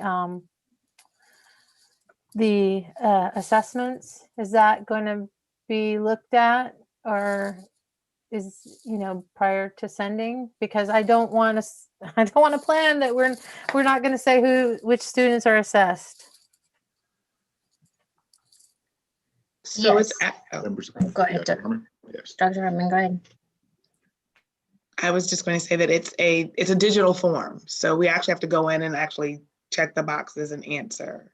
Okay. In order to do that. So it's not a submission of uploading the PDF that's there. Okay. So Okay, yes, so the it will be form, the updated. form will be corrected to, so we know. And then, I just want to, I guess, and this is a new question, but I just want to understand, you know, again, maybe from my colleagues, if this is something we're going to keep on top of and evaluate and how we're going to do so. If there's any thoughts on that. I think once the plan is in place, then we'll have a better idea of what that'll look like. That would be that would be for me too. Like we need to know what the plan was before we can even figure out how we're going to monitor it. So Right. I'm just having faith that the people who are doing the work are going to do it and do it well, and they're going to bring it to us, and it's going to be amazing. Right. And I just would like to say too that that I think it's from some things that have come up similar to this, that we and myself need to be really following this all the way along the process and carefully. And I have it on my to-do list to keep following and sustaining this and see where it leads. So, and trying to get this message out to our community. And I did hear some great ideas on how we could continue to do that so they understand that things are not so immediate and precise, but we're working toward an agenda. But it's up to our board members to watch this and also be commenting and seeing how this is going all along. All right, any additional discussion? President Daniels, this is one of the items with a public comment. Oh, I thought it was 8.16. Okay, go ahead. I'm sorry. That one as well, but Oh, this okay. is one that was originally grouped in with the graduation comments that we bumped down. Got it. Okay, go ahead. I'm sorry. Submitted by Kim Wells. Board members, I implore you to consider whether you have enough information about the plan you are being asked to vote on, and if the plan and intended actions have truly been viewed through KSD's equity lens. At our elementary school, our students are taught to begin with the end in mind when making goals, plans, and taking action. This sounds very familiar to the plan, do, study, act cycle on slide 11 of the PowerPoint presentation. Students start with their desired result, mission, and be clear about the goal. From there, plans and actions should be taken, and those plans and action should be reviewed regularly to make sure they are leading to successful achievement of the goal and adjusted as necessary. Regardless of your decision tonight, I hope you will hold district leaders to this full cycle, including the review and adjustment of plans. I am also concerned because I am unable to find anything more than a checklist saying what methods are being used to determine the impact on our students' social and academic lives and progress when reviewing the information available about KSD's academic well-being and student recovery plan. A checklist is not a plan. Please do not sign what is basically a blank check to district leadership that does not have a reliable track record for putting students first and being accountable to goals and expectations. It is not unreasonable to expect more clear plans so that you can hold our district accountable to our students' needs and expectations. I would also be curious what meaningful input our district leadership has invited and received about these plans as indicated in the checklist. Our district community members could be a powerful resource if we were valued and utilized in a productive and collaborative way. That is the end of comments for this item 8.03. Thank you. Thank you. So I have one final question that I don't feel like I'm confident on the answer. So forgive me if I'm reiterating a question from the work session, and forgive me if I didn't hear clearly. So phase 2, November, that's another vote, correct? Yes. President Daniels, Dr. Watts, members of the board, Ms. Santello, The phases by OSPI required for all school districts to be approved by school boards are June 2021, November 2021, and April 2022. They have only released the June 2021 report template plan. I've heard tonight this be referred to as a checklist. OSPI is calling this a plan. That is the survey we will complete and turn in. And so this is the plan that we have to comply. Phase 1 is June 21. The requirements are on the agenda tonight before you. It's required by law that we complete this template and the WASDA model resolution. Now, this is separate from the operational work plan that we will continue to develop as a district over the course of this year between now and April 22, that will change throughout the PDSA cycle and be ready. We can share, as we discussed earlier in the work session, that we can share, but it is an iterative plan. It will change as we review data, as we get feedback. And so it will not be complete until that cycle is complete. So 3 total votes and resolutions now, prior to November and April. I don't know that there'll be a resolution each time. That was not clear from OSPI, but 3 board actions, yes. 3 board actions, which means the board would have to approve the written plan that's based off this. Because again, I don't want to, personally, it makes me uncomfortable to agree to this plan, what they're calling a plan, but if you read it, it's just check boxes, and then have no input as a board to approve or honestly set some parameters. That's part of our work. So it just, if there's not going to be a approval of the written plan that is derived from this plan that we're agreeing to today, I would like to know that right now. I thought she just said that it would require board action. A board action, a board action can mean multiple things. It could be a board action to, that I acknowledge I received this plan. Again, in our role regarding oversight, if this is the only thing I'm voting on in this whole 3-year cycle, and I'm depending upon this survey that is called a plan but a checklist, I am uncomfortable unless my board colleagues might agree that the written plan in November, we require that we approve it. Well, I'll say, I, as neither of us are experts in the area of what would likely be involved in that plan, trusting that our district leadership and staff are doing what they need to do that's required by OSPI, and including the people they've included and following all of the instructions and the guidelines that they have. I think we can definitely monitor, as Director Hamada said, make sure that we are aware of it. But again, trusting that our district leadership is doing what it is that they're supposed to be doing.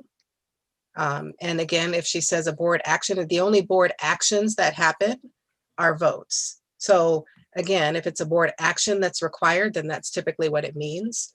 But I think you're asking for something that you may not get an answer to right now. Okay, well, if you're asking me to trust the plan for this year, I personally don't feel it served all our kids, and I didn't. So if you're asking me to trust, and this is the only vote, is sent potentially in 3 years, that helps me make my decision. Okay, well, no one said it was the only vote. That's what you said. So again. Absolutely, absolutely. Right, so, well, no, there's been no definitive answer again. And you're asking, I'm hearing I hear someone asking me to trust based on my experience in this district and on this board for 18 months. I'm just taking that under advisement, and you asked me to trust. And so, and I haven't gotten a definitive answer about what it will look like in November for a vote and how we will evaluate and assess. So again, thank you. That helps me make my decision. The OSPI has not released the template or the what will need to be approved in November or April. So we cannot speak to that. So just to clarify what I was saying, so we cannot speak to what will need to be approved in November or April by OSPI. Right, or if, and that was why I was reaching out to my colleagues. You know, we set the parameters, that's our role. And so if, you know, even if OSPI didn't require us to approve the plan, the written plan in November, if my board colleagues are willing to agree that we're going to want to approve the written plan, whether OSPI requires it or not, then I'd feel more comfortable. I wonder. Just 1 second here, please. I'm sorry, Chief West. I'm getting more confused as this conversation goes on, quite frankly. But what I understand, and the reason I brought up about public education is because of the last comment. I've heard that from more than one person, that there's confusion on that about we're just checking the box. And as I understand it, we're doing by law what OSPI is requiring us to do tonight, to get the process started. And the second step will be to gather some data and have another say and have another look at it and watch over this procedure and how it goes on. And we will be able to bring this back up on November 22nd for any corrections or ideas or things that we want to input. Am I incorrect in understanding that? Director Hamada, that is correct. That was the point that I wanted to remind the board in making their decision tonight. So 2 things. One, OSPI emphasizes that the plan development is an iterative process. So it will continue to be reassessed, monitored, and adjusted based on student need, based on outcomes as they change. And we're talking about the development of a plan over the period of June, November, and April to impact students in their recovery from COVID through 2024 is the period of the law. I heard that. But keep in mind that the impacts may even last longer than that. So we don't know how long we will be serving students to support their needs. But this plan that's being developed over the next 6 to 7 months is actually going to serve students for an additional 3 years. So that's what I heard. And the thing that is concerning as a board director is we want to be able to make sure we're following the law. And I hear you saying that if we don't do this, we'd be out of compliance with OSPI. And as I understand it, we have till June 21st to do that. Is that correct too? Or June 1st. June Next 1st. week. So we've got to do it right. Okay. All right, I hear you. There's expediency. Okay, got it. Thank you. And again, I think it's just for ESSER funds. Districts don't have to do this if they don't want the ESSER funds, right? Well, we want to support our students the best we can. So yes, I understand that. But again, I don't think with the fall reopening plan, that was also an iterative process. And the things that I was concerned about, I still have concerns about.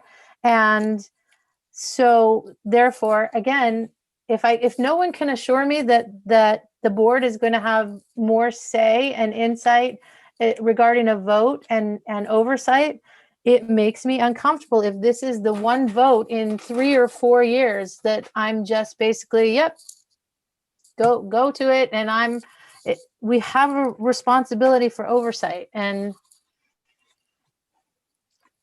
okay. We could discuss the alternatives. I understand that we do have this process that is in place, Vice President Bettinger, and to our entire board. I know that we've had some preliminary conversations. What I'm hearing, while there may be a desire to have specificity and to understand what is happening at every point of this process, that may not be able to happen every step of the way. But what I'm also hearing is that this is an opportunity for us to teach. I've heard Director Hamada mention that there's quite a bit of new learning that takes place, and that's true for all of us. So certainly for our board directors, we want to make sure that you have what information you need to be informed. And obviously that will be happening as we go through this process. We're not expecting you to know everything, but this process is iterative, as we've discussed. So I trust that you will give us that opportunity to do so, and we will provide that information to you when it becomes available, from certainly working with OSPI and working with our teams. And I appreciate that. I mean, even the prior year, the board never set parameters. I talked to someone at WASA about that. We never set parameters for the 1920 school year, and we were never consulted, and that was just not functional, and it was not consistent with what many districts did. And so I'm really twice burned. All right, so at this time, I'll call for the vote. All those in favor of approving agenda item 8.03, resolution 1606, academic wellbeing and student recovery plan, please indicate by raising your right hand and saying aye. Aye. Aye. All those opposed indicate by raising your right hand and saying no. No. Any abstention? Motion carries. On to agenda item 8.04, the contract to Bates Roofing LLC, KSD Admin Center 2 base storage building, new roof, gutter, and structural repairs. Is there a motion? I move that we approve 8.04 contract to Bates Roofing LLC, KSD Administration Center 2 base storage building, new roof, gutter, and structural repairs. I second. Sorry. Moved and seconded. It's okay. Is there any discussion? I just want to thank Mr. Buzzard for providing all the answers to my questions on these buildings and their age, or Mr. Cook, I think, too. Forgive me. I think for answering all my questions. I am just trying to understand, but I really appreciate the thoroughness. All right, so I'll call for the vote. All those in favor of approving agenda item 8.04, contract to Bates Roofing LLC, KSD Admin Center 2 base storage building, new roof, gutter, and structural repairs, please indicate by raising your right hand and saying aye. Aye. Aye. All those opposed indicate by raising your right hand and saying no. Abstentions? Motion carries. 8.05, contract to SCF General Contractors LLC for Cedar Valley Elementary Gym ceiling tiles replacement. Is there a motion? I move that we approve contract to SCF General Contractors LLC, Cedar Valley Elementary Gym ceiling tiles replacement. I second. Okay, it's been moved and seconded. Is there any discussion? Hearing none, I'll call for the vote. All those in favor of approving agenda item 8.05, the contract to SCF General Contractors LLC, Cedar Valley Elementary Gym ceiling tiles replacement, indicate by raising your right hand and saying aye. Aye. Aye. Any opposition indicate by raising your right hand and saying no. Any abstentions? Motion carries. 8.06, the contract to SCF General Contractors LLC for KSD. Uh-oh, I just did that. I'm sorry. No, it's another one. It's another one. Oh, it is. It's another one. We're on 8.06. Oh, okay. It is not. That reads the same way. Okay. KSD Administration 4 bay. Oh, not the 2 bay, the 4 bay storage building. Flashing gutters and downspouts. It's exciting. Motion. I move that we approve 8.06 contract to SCF General Contractors LLC, KSD Administration Center 4 bay storage building, new roof, flashing gutters, and downspouts. I second. Okay, it has been moved and seconded. Is there any discussion? Okay, hearing none, I'll call for the vote. All those in favor of approving agenda item 8.06, the contract to SCF General Contractors LLC, KSD Administration Center 4 bay storage building, new roof, flashing gutters, downspouts, please indicate by raising your right hand and saying aye. Aye. Any opposition, please indicate by raising your right hand and saying no. Any abstentions? Motion carries. 8.07, contract to Avadex, Meridian Middle School Multipurpose Room Audio System Upgrade. Is there a motion? I move 8.07 contract to Avadex Meridian Middle School multipurpose room audio system upgrade. I second. Okay, it's been moved and seconded. Is there any discussion? Hearing none, I'll call for the vote. All those in favor of approving agenda item 8.07, the contract to Avadex Meridian Middle School multipurpose room audio system upgrade, please indicate by raising your right hand and saying aye. Aye. Aye. All those opposed indicate by raising your right hand and saying no. Abstentions? The motion carries. 8.08, the contract to Electrocom Sound and Communication Systems for Camp Meridian High School PAC audiovisual upgrades. Is there a motion? I move that we accept a contract to Electrocon Sound and Communication Systems, Kent Meridian High School PAC audiovisual upgrades. I second. Okay, it's been moved and seconded. Is there any discussion? Yes, I have a couple questions, and forgive me, I think I didn't ask these before, but I see that these are school funds, but this is also the system going into the Kent Wood PAC, which again, it's not a theatrical sound system, and Kent Meridian is a, you know, it's also renting out the system, you know, that's a big rental space for their theater. So again, I'm just wondering why we're not getting theatrical systems in these spaces, especially when it could impact rentals. So I'll let Mr. Cook address the piece of the process and Electrocom. Yes, thank you, Chief Fella. So the PAC manager, Vice President Bettinger, reached out to Electrocom, and they initially asked for this quote from Electrocom. The maintenance supervisor, Kurt Anderson, got involved when they asked, so we help them making sure that, it's an approved company and they meet all the insurance requirements and all that. So this wasn't a company that was chosen by the maintenance or facilities team. It was chosen by the PAC manager, and we just are supporting them in this process. And forgive maybe that this question can't be answered as it was asked tonight, but so Kent Meridian has a CTE theater class and drama classes, theater classes there? I would have to get back with you on that to be absolutely sure, but we can do that. Okay, because again, just with the other PAC, we're not successfully preparing our students for their futures if they're not working on a system that they could even use at a community theater or anywhere where they would be, maybe honing their craft, or in college, if it's not a simple theater plot sound system.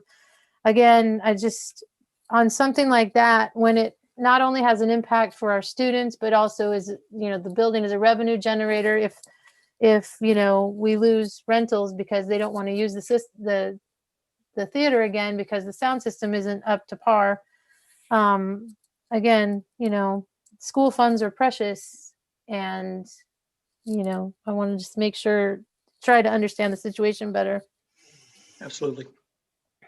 I was curious that when you mentioned, Mr. Cook, that you rely on the PAC person at CAM to make these decisions. I am not an expert on sound systems, and I quite frankly don't know anything about this. But I'm voting on something that's important. But is the PAC person there really investigating that this is the best system for them to be going out? Where's their expertise in this? That's why I'm a little fuzzy on. I can take that, Mr. Cook. The PAC manager there, if you're asking specifically for expertise, I know that manager has been there for quite some time and would only research something that's going to enhance that project. And so we can get back to you with specifics on expert where that individual is as well. Again, I'm just worried. So this question, and again, this is a question that I didn't ask before, but it is arisen from this discussion. So Is the reason we're doing Electrocom in the Kentwood pack because you got a deal on 2 systems? It was like, is it a twofer? Is that the whole situation? So, Give that to Mr. Cook, or it looks like Mr. Buzzard is available as well. Thank you, Israel. President Daniels, members of the board, Dr. Watts, Ms. Santello. No, the Kentwood Pack Electrocom price is from a, they develop theatrical spaces. Electrocom develops and has placed in many districts theatrical space of sound systems.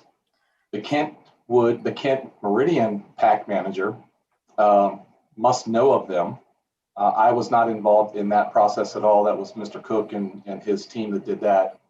But I do know that Electrocom does have quite extensive work in theatrical sound systems. so only theatrical sound systems in schools though, right? It's not theatrical sound systems in real theaters, like a community theater. They don't do community theater sound systems or semi-professional sound. They do school performing arts center sound systems. Yes. That's correct. Yes. But not real theaters, not college theaters. That I don't know. I will have to go back and ask them if that. I do not have that knowledge, but I know that they are very well versed in the high school pack arena venue for sound systems, both theatrical and large group. Yeah, that it's a different thing. Okay. Is there additional discussion? Well, I'm sorry, but that just kind of leaves me still out in left field. I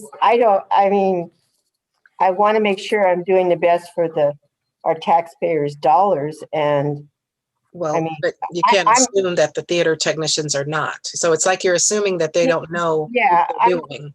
Yeah, I don't have enough information to really know the experience, but I know that, yeah. But in that space, and again, it's school funds, which is separate from, the Kentwood is, that's part of the remodel. I personally and professionally don't think it's, yeah. I just wish that someone from a genuine theatrical space that our CTE students were going to be using, that it was a sound plot, and a soundboard that was something, again, that they could use if they were going to go on to do this in a career or, to college. So, but it is a little different because it's school funds. So, Vice President Benton, you bring up an excellent point, and it brings to mind conversations that I know I've had with colleagues, staff members, the notion of learning standards that OSPI has supported for theater, as well as music and certainly the fine arts in general. I guess the wondering, and I certainly would want us to have the very best, state of the art. And I've mentioned that in a previous discussion or in writing. The reality is that we are preparing our students, yes, to be successful in whatever future they choose. If they choose fine arts, that's wonderful. The reality is the actual forums, the spaces and places where our students can perform may not be quote unquote state of the art as referenced by you or others who may be, as you self-proclaimed. I appreciate that you said theater nerd, and I appreciate that concept. But the reality is we want them to be able to choose whatever it is that they wish to become once they leave Kent School District. We have school districts that are as large as 53,000 in this state. We have school districts that are as small as 6 students. And we know that the variability between locations, and I'm going to give you just a simple kindergarten theater lesson. If I'm talking about voice expression, I may throw beanbags 5 feet, 10 feet, 15 feet away and see how I can project my voice loud enough so others can hear. I can do that in a cafeteria. I can do that on a stage. I can do that in a classroom. What we're talking about is how do we ensure our students are learning so that if they choose to do this outside of Kent School District. So I don't want to give the impression that we don't care about the quality of our support systems for our students. That's not what I'm saying. What I am saying is that there is a difference between, as you've mentioned, state-of-the-art performing arts center for revenue versus a teaching and learning environment. That needs to be our focus. But we also want to make sure we're giving and providing the best for our students.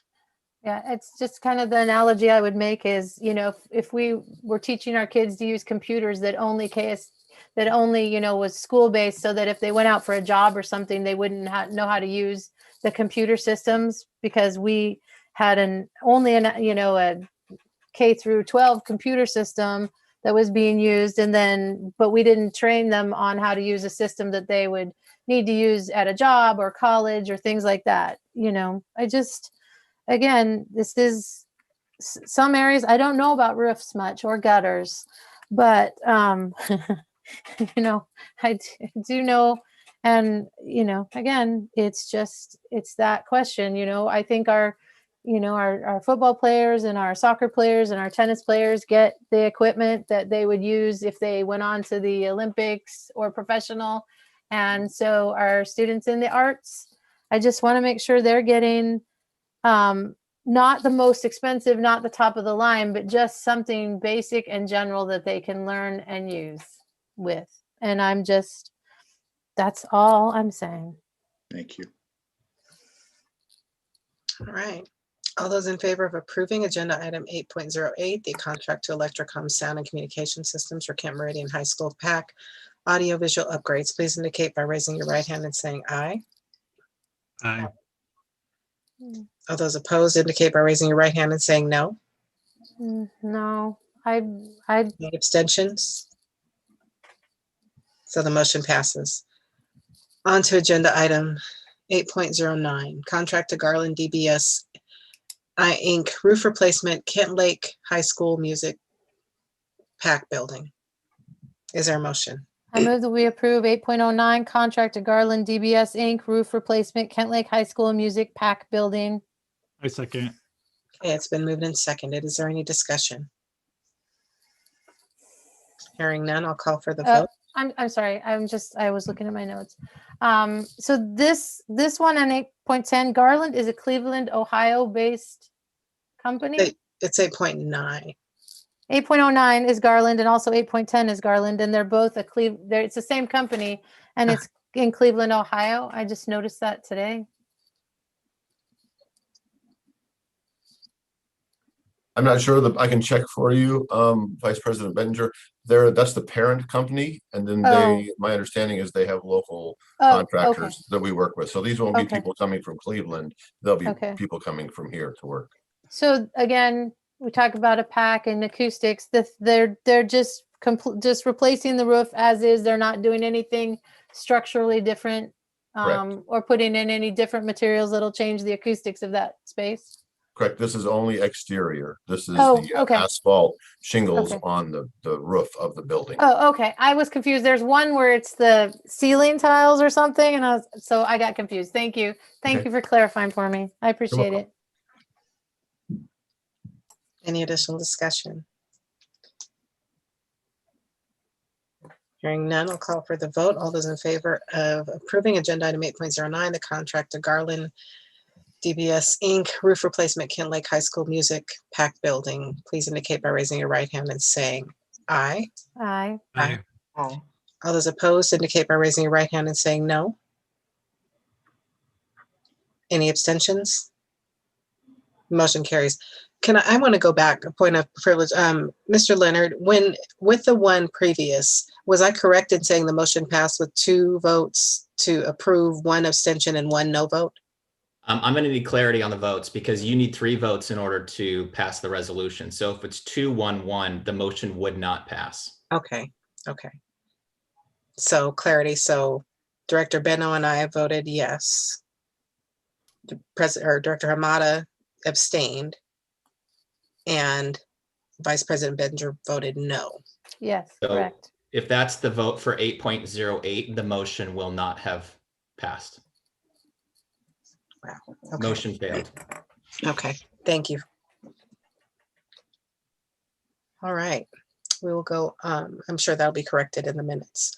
On to agenda item 8.10, the contract to Garland Inc. Cedar Heights Middle School kitchen roof replacement. Is there a motion? I move that we approve 8.10 contract to Garland DBS Inc. Cedar Heights Middle School kitchen roof replacement. I second. It has been moved and seconded. Is there any discussion? Hearing none, I'll call for the vote. All those in favor, please indicate by raising your right hand and saying aye. Aye. Aye. All those opposed indicate by raising your right hand and saying no. Any abstention? Motion carries. Agenda item 8.11, the contract to Great Floors Commercial Sales, Kent Meridian High School replacement of weight room flooring. Is there a motion? I move that we approve 8.11 contract to Great Floors Commercial Sales, Kent Meridian High School replacement of weight room flooring. I second. It has been moved and seconded. Is there any discussion? Again, this isn't just, please tell me that the coaches, this is, they approve this. This is, you know, someone, an athlete, an athletic director, somebody had insight into this flooring. Yes, that's correct, Vice President Benger. Again, Ron Ness reached out to Kurt Anderson, the maintenance supervisor, and they worked in partnership together to find a solution for this flooring. But yeah, they initially started asking for bids and looking for flooring, and then we helped them find the correct flooring that would you know, be appropriate and safe for that situation, and then a vendor to install it. So Okay, so the coaches had some insight. yes, this came from the school. It's not something that we pushed out to them. Okay, Yes. okay.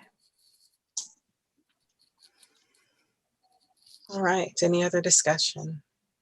Hearing none, I'll call for the vote. All those in favor of approving agenda item 8.11, the contract to Great Floors Commercial Sales to Kent Meridian High School replacement of weight room flooring, please indicate by raising your right hand and saying aye. Aye. Aye. All those opposed indicate by raising your right hand and saying no. Any abstentions? Motion carries. 8.12, KSD Radio Project Phase 2, Day Wireless. Is there a motion? I move that we approve KSD Radio Project Phase 2 Day Wireless. I'll second for And discussion. moved and seconded. Is there discussion? Hearing none, I'll call for the vote. All those in favor of approving agenda item 8.12, KSD Radio Project Phase 2, Day Wireless, please indicate by raising your right hand and saying aye. Aye. Aye. Aye. Aye. All those opposed indicate by raising your right hand and saying no. Are there any abstentions? Motion carries. Agenda item 8.13, the Kent Ridge High School security camera refresh. Is there a motion? I move that we approve the Kent Ridge High School security camera refresh. I second. It has been moved and seconded. Is there any discussion? Hearing none, I'll call for a vote. All those in favor of approving agenda item 8.13, the Kent Ridge High School security camera refresh, indicate by raising your right hand and saying aye. Aye. Aye. Aye. All those opposed indicate by raising your right hand and saying no. Any abstentions? Motion carries. 8.14, renewal for frontline education, professional learning, and absence management. Is there a motion? I move for renewal, frontline education, professional learning, and absence management. Is there a second? I second. Been moved and seconded. Is there any discussion? Just a thank you for answering my questions. Call for the vote. All those in favor of approving agenda item 8.14, renewal for frontline education, professional learning, and absence management, indicate by raising your right hand and saying aye. Aye. Aye. Aye. All those opposed indicate by raising your right hand and saying no. Any abstentions? Motion carries. 8.15, the renewal for Tableau desktop and server. Is there a motion? I move 8.15 renewal Tableau desktop and server. I second. Any discussion? Hearing none, I'll call for the vote. All those in favor of approving agenda item 8.15, the renewal of Tableau desktop and server, please indicate by raising your right hand and saying aye. Aye. Aye. All those opposed indicate by raising your right hand and saying no. Any abstentions? Motion carries. We're on to agenda item 8.16, and I do know there is a comment to be read, but I'll ask for a motion. Oh, I move that we approve 8.16, second reading and approval, policy 6022, fund balance, formerly 6002, fund balance. Thank you. I second. It has been moved and seconded. Discussion. Would you like to go ahead and read the comment, Ms. Santello? Yes. This comment for item 8.16 was submitted by Ken Smith. May 26, 2021, KSD regular board meeting, agenda item 8.16, second reading and approval, policy 6022 fund balance, formerly 6002 fund balance. 3 questions arise. Policy 1310 requires an entire policy series to be reviewed each year. Thus, nothing should be more than 6 years since last review. Approximately 60 of the 80 policies and procedures in this 6,000 section have not been reviewed in the last 6 years. Question 1, when and how does the board plan to comply with its policy review requirements for the entire 6,000 series? The substance of this policy in the last paragraph is not changing, whereby the board requires a plan from the superintendent within 60 days of final reporting that the minimum fund balance has not been achieved. KSD failed to meet its minimum fund balance requirements several times since 2014, yet there is no evidence in BoardDocs of compliance with this policy. Question 2, how does the board plan to review, report on, and correct its non-compliance with this specific policy? The board has multiple policies and procedures that it has not fully complied with or reviewed. Question 3, how does the board plan to review its compliance with all policies and engage in corrective actions? In summary, there are 3 questions raised by agenda item 8.16, question 1, when and how does the board plan to comply with its policy review requirements for the entire 6,000 series? Question 2, how does the board plan to review, report on, and correct its non-compliance with the specific policy? Question 3, how does the board plan to review its compliance with all policies and engage in corrective actions? That is the end of comments for this item, and that is also the end of comments for this evening.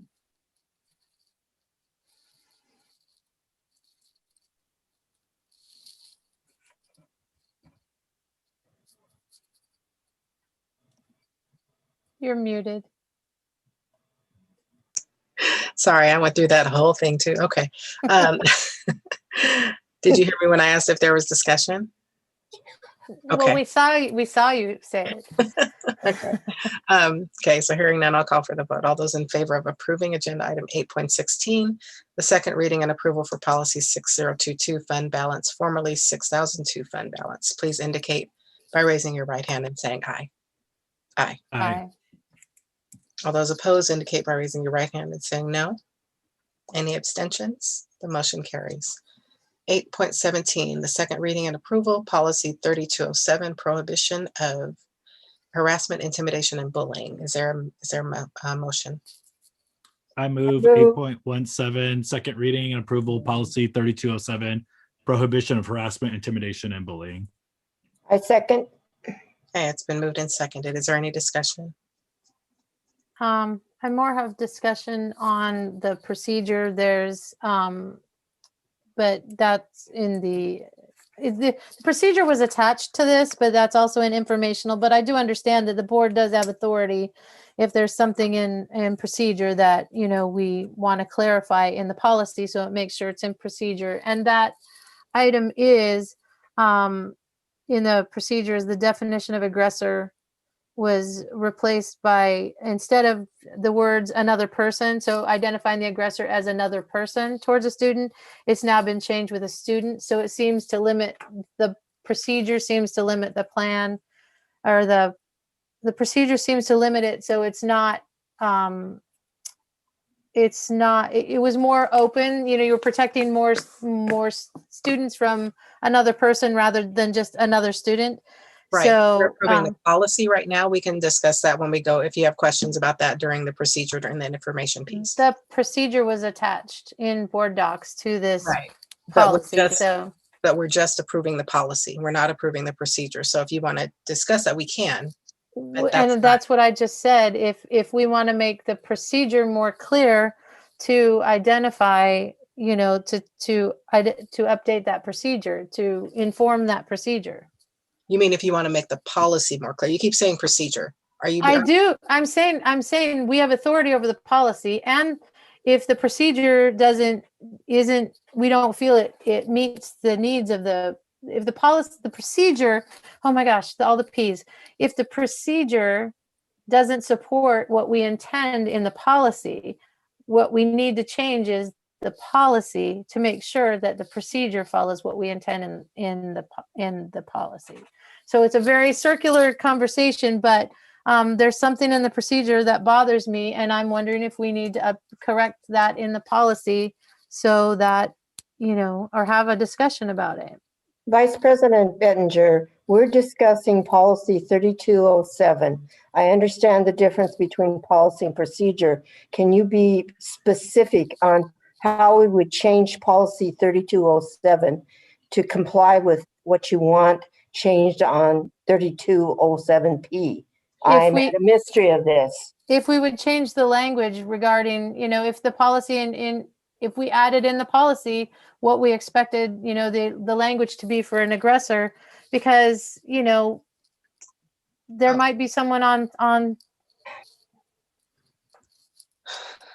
Okay, so if you're not comfortable with it, we need to pull it then and go back and have a discussion about it, because I'm not familiar. I mean, I think this is something you were going to want to talk through.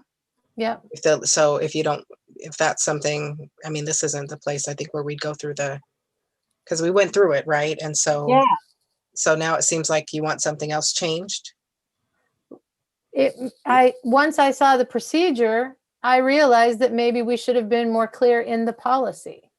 Okay, so then we'll go ahead and have the vote on it. And if you'd like to pull it for another discussion or a third reading or whatever that looks like, we can do that. So all we have to do is. Let me interject here, and perhaps I'm not clear, but we can always go back to 3207, even if we approve it tonight or disapprove it. And at that point, if we miss something, can we not? It's a fluid diet. We're constantly doing that. So yes, President Daniels. We went ahead and had all this hashed out on a second reading. We did, but Mr. Vela? Yeah, thank you, President Daniels. Perhaps Mr. Heath can shed some light on process and what we're doing currently and how we do align procedure to all policies. But Mr. Heath? Yes, thank you, President Daniels, Dr. Watts, members of the board, Ms. Santello. This procedure, the word was changed to a student, and that aligns with state law.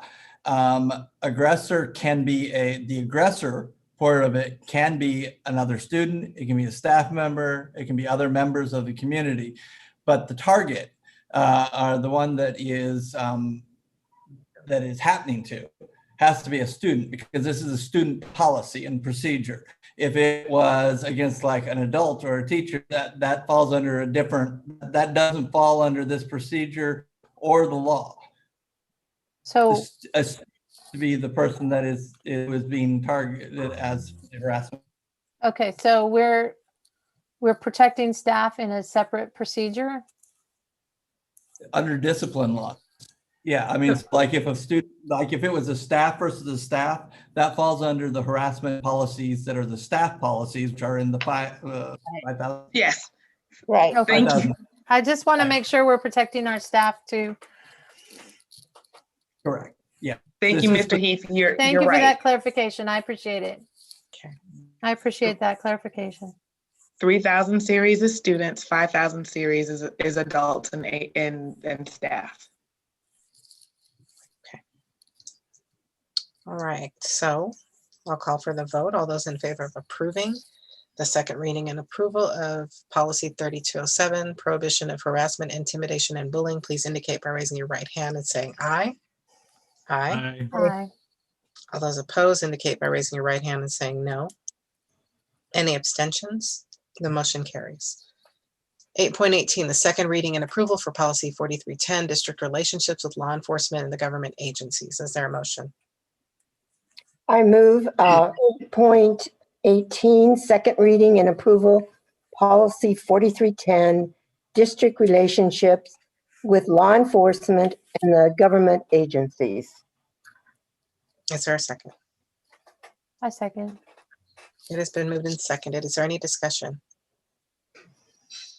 I don't know. I didn't love this the first time it was read, and I'm not loving it again. And I've heard some feedback from people who don't like parts of it. I know this is WASDA essential language policy. I kind of agree with some of the people I talked to, and I know that it references some legal Plier versus Doe, and where it talks about like interviews and interrogations of students on school premises, and I get it. It just does not sound good or look good, like out of context. And I get what it's going on. I don't love seeing that in policy. I just don't. And I get the purpose of this. I just don't love to see something in our policies that say that students can be interrogated or interviewed on campus by ICE or police. And I know that they have the authority. I just don't like to see it in policy. Like, that's just my 2 cents about that. It was, sorry. Not nice. I'm sorry,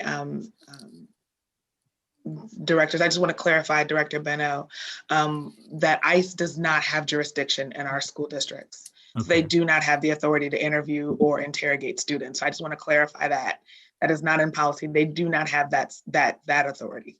Okay, thank you for clarifying that. Okay. Because I was looking at the Plier versus Doe, and I don't have a lot of understanding what that is. And so to me, it just, without that understanding, then it's just, I'm glad you clarified that, because to me, I don't want that. I don't want to see stuff like that. So. So it is a fine line and a nuance, but absolutely our students are protected from ICE on our campuses. They have no authority or jurisdiction over our operations or our students. Correct. Yeah, and Director Beno, I just wanted to piggyback on that. We actually had some concerns and issues about 4 years ago, perhaps in Renton School District. This policy actually helps us so that we in the building principals make a decision on who sits down with our students at any time. And so I would say that that's exactly what this policy is for.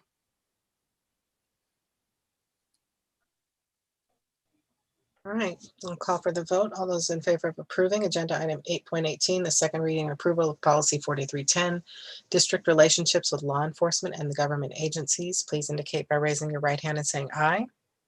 Aye. Aye. All those opposed indicate by raising your right hand and saying no. Any abstentions? I'm going to abstain. Motion carries.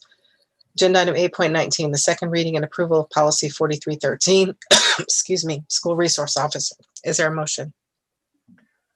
I move that we approve 8.19, second reading and approval of policy 4313, school resource officer.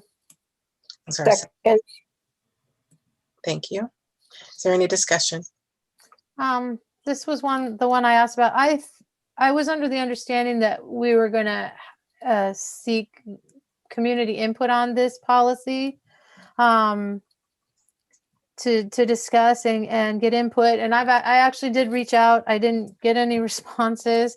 I reached out to the South King County Discipline Coalition. Those parents, I knew they wanted to be involved in some, things, and I was, asked if they would be willing to look at this, and didn't get a response. But I thought that's how we left it in our meeting, that we were going to seek community input on this one, and so I'm personally not comfortable without any community input in this one right now. Let me give that to Executive Director Heath, who can explain that. Yes, so The policy itself, I thought we had left after the first reading, and maybe it was a misinterpretation on our part that Dr. Harmon had spoken about. Since this is a brand new policy that is being put into place based on a brand new law in the state of Washington, that actually we should pass WASDA model policy on this to make sure that we are in legal compliance. And part of the policy, it states actually that the public comment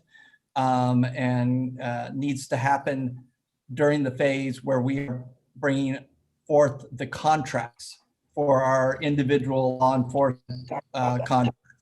So we are working with Melissa Larmy and her team to devise a plan to best gather input when we have the model contracts ready with our law enforcement partners.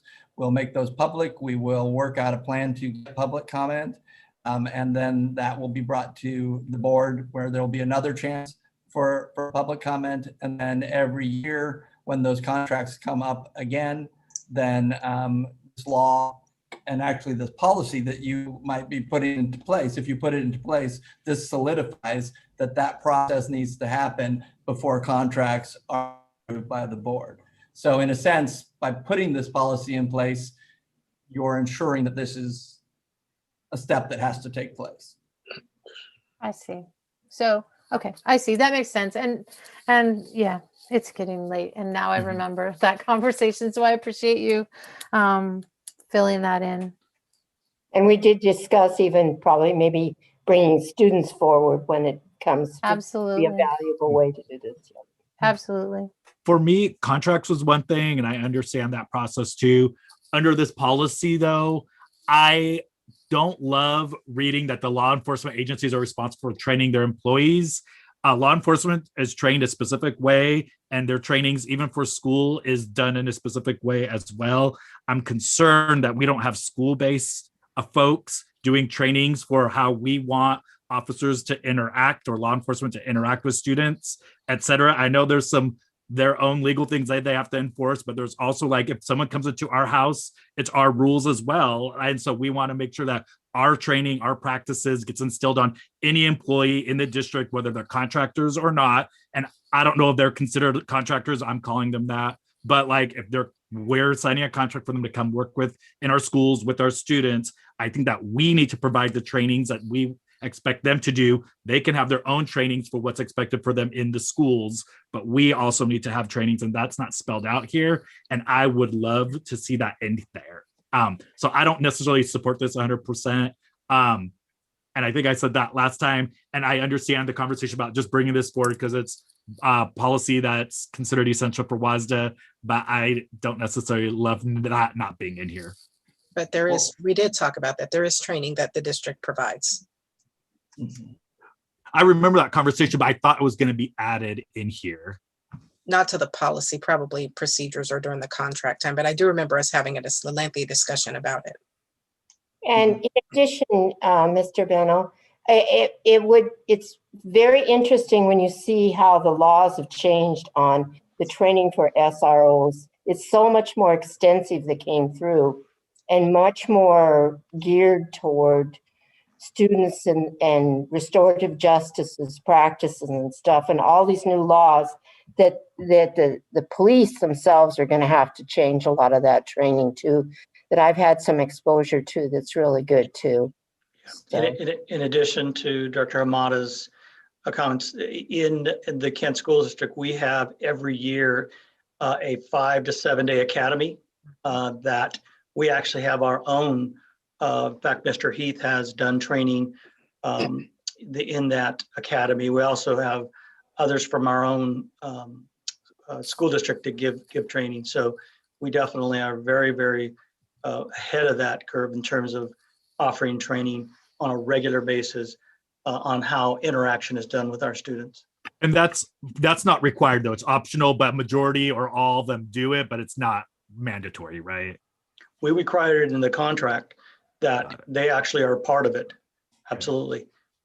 Yeah, and that'll be part of our contract that we bring forward. I will also let you know that the new laws that are in place around our safety officers as well require the same training aspects.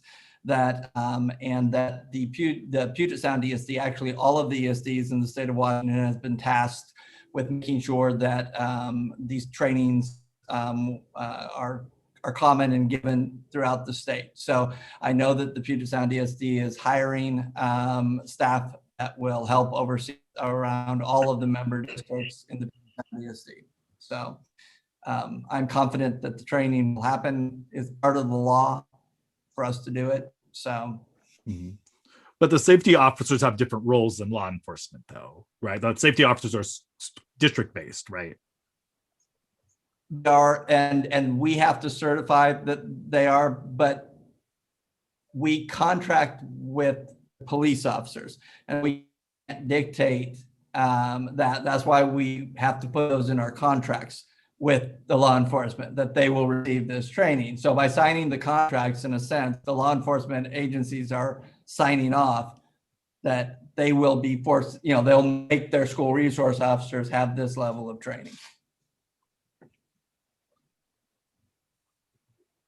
Okay. All right, so I'll call for a vote. All those in favor of approving agenda item 8.19, the second reading and approval for policy 4313, school resource officers, please indicate by raising your right hand and saying aye. Aye. Aye. All those opposed indicate by raising your right hand and saying no. Any abstentions? I'm gonna abstain. Motion carries.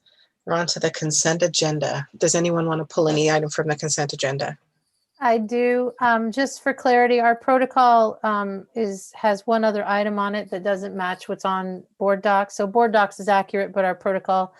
So I want to pull the supplemental personnel report, which I think is 9.11 because I think 9.01 we have 9.01 through 9.10 are the other items. But it doesn't, our protocol doesn't reflect that, but that's no big deal. It's just, I wanted to just clarify that I want to pull the supplemental personnel report, which I believe is 9.11. Would that be correct, Mr. Leonard?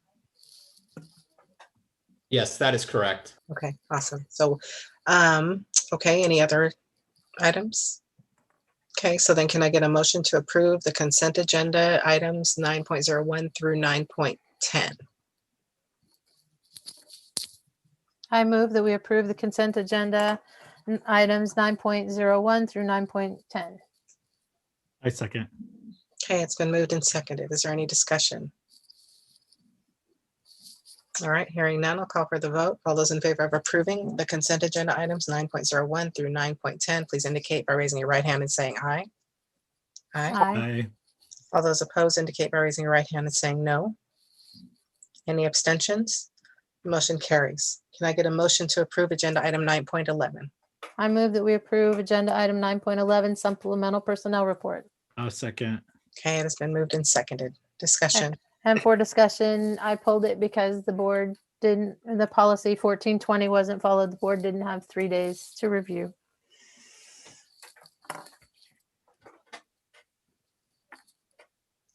All right, so I have a question.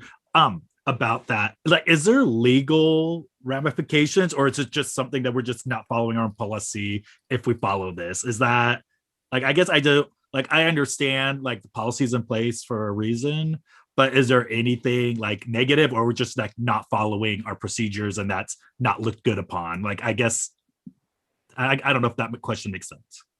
It does, Director Bento. I can jump in here really quickly. There's no state law or local law beyond your policy that requires this, but it is reflected in your policies and procedures. And I think that's what Vice President Bettinger is referring to. Yeah, it's something that's just so you have insight, Director Beno. It's something that has come up repeatedly, and it's just I want to have the most information anytime, and I'm doing my best to follow our policies, and so. Yeah. And I appreciate the explanation that was given about, the sensitivity of hiring and timing. And so I do understand that sometimes that is not possible when you're trying to create positions, people accepting positions and such. So it was explained to us about how this happened. So just for the record. And it's happened a lot. And so again, at some point, you know, as if I'm going to fulfill my duties as per law, I feel like I need time to review every policy.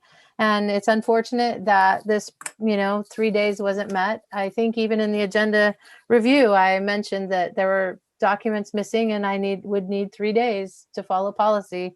So I feel like I've been clear in these past 18 months, and I'm following our policy. All right, so I'll call for the vote. All those in favor of approving agenda item 9.11, the supplemental personnel report, please indicate by raising your right hand and saying aye. Aye. Aye. Aye. All those opposed indicate by raising your right hand and saying no. No. Any abstentions? The motion carries. We're on to our informational section, and there are things there for reading and information.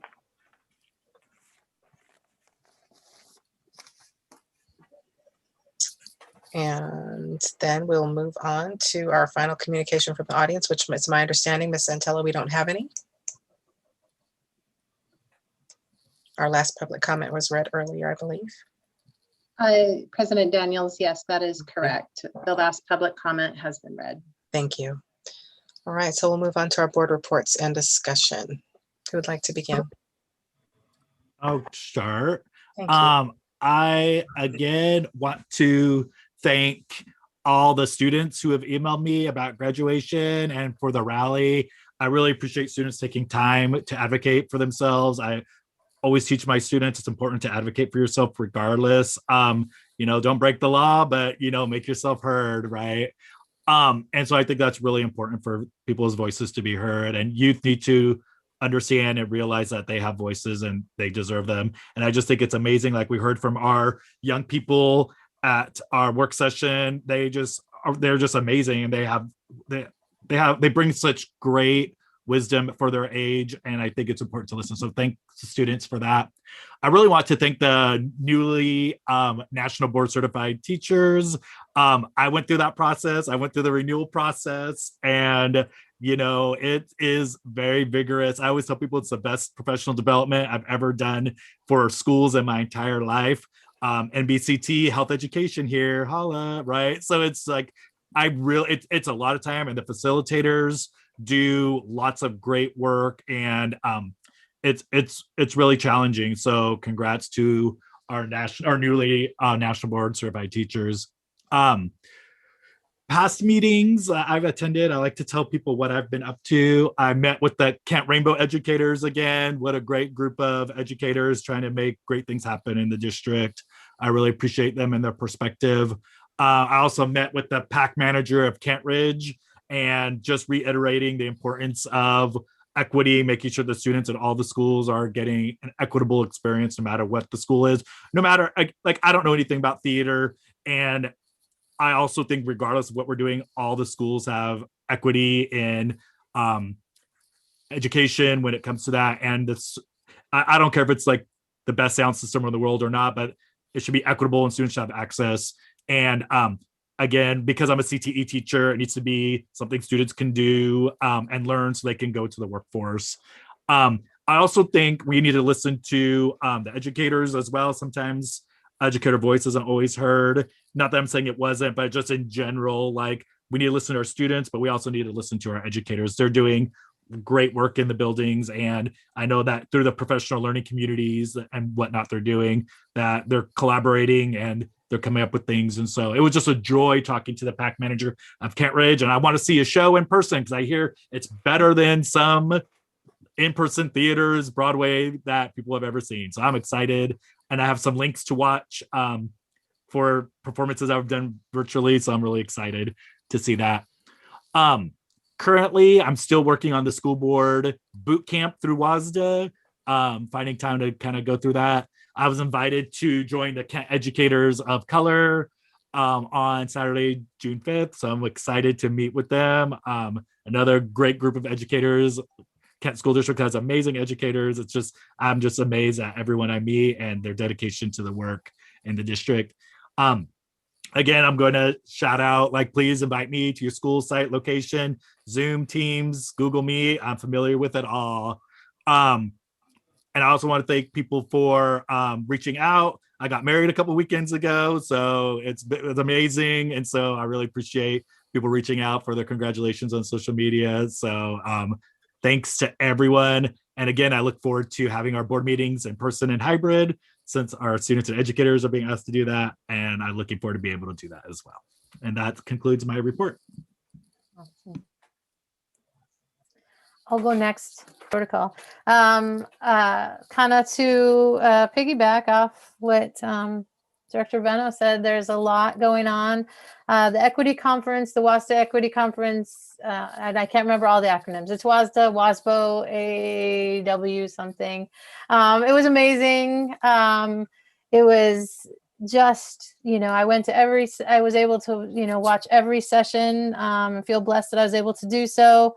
The most impactful to me was honestly the students. They have such wisdom and just, like I said, that, don't drag us out like a Christmas ornament or ask us what we want, but don't, ask us to engage and take a survey or something, but then don't do anything with it, which is, I think, the way a lot of our families even feel. So again, wisdom from students, that's always, every time I interact with students, I learn so much. And just the presenters were wonderful. I wish everyone could see Mary Furtakis's the history you didn't learn in Washington State. If you haven't seen that and you have the opportunity, it is profound, and it's really wonderful. I also wanted to give a shout out to Chief West. Thank you for giving me the information. It was on the consent agenda. I didn't want it to go by. The students that were engaged with the books, the culturally relevant texts. I've read a lot of those, but now I have new items for my own book list. So thank you for providing that information, that the students were engaged in that work. And so that was that. I just didn't want I didn't want to pull it from the consent agenda because that would have slowed things down, but I didn't want the moment to go by without thanking you for providing that input, that the students were engaged with that work. I met with the Kent Educators of Color Network, amazing.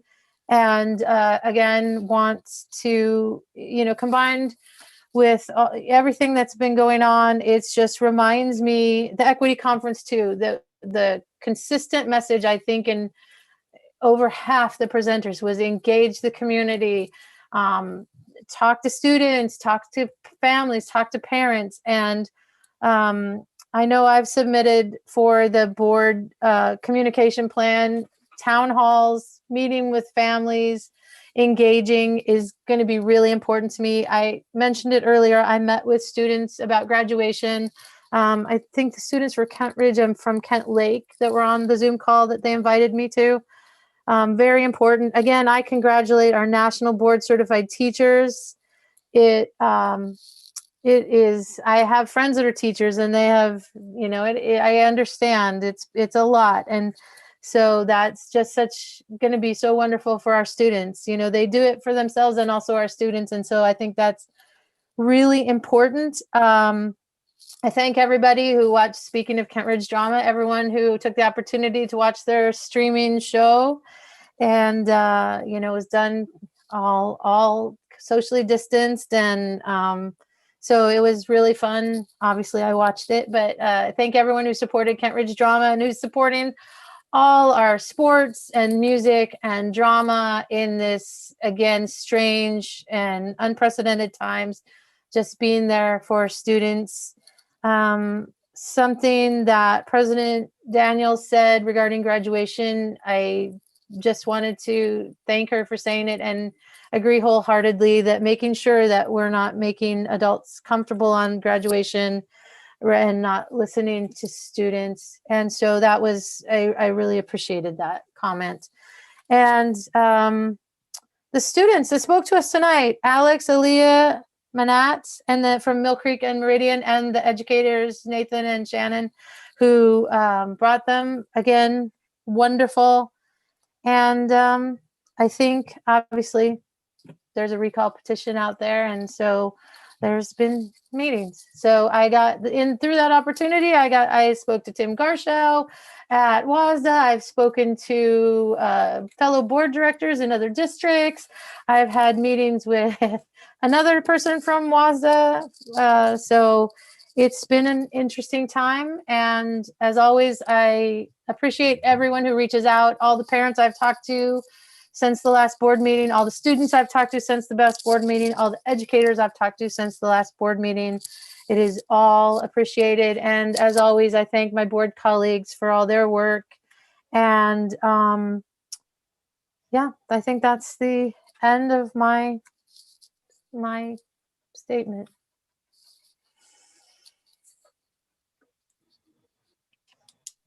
I do believe I'm next, and if we haven't put everybody to sleep by now, I prepared this great report and I feel totally guilty even looking at it or saying it at this point.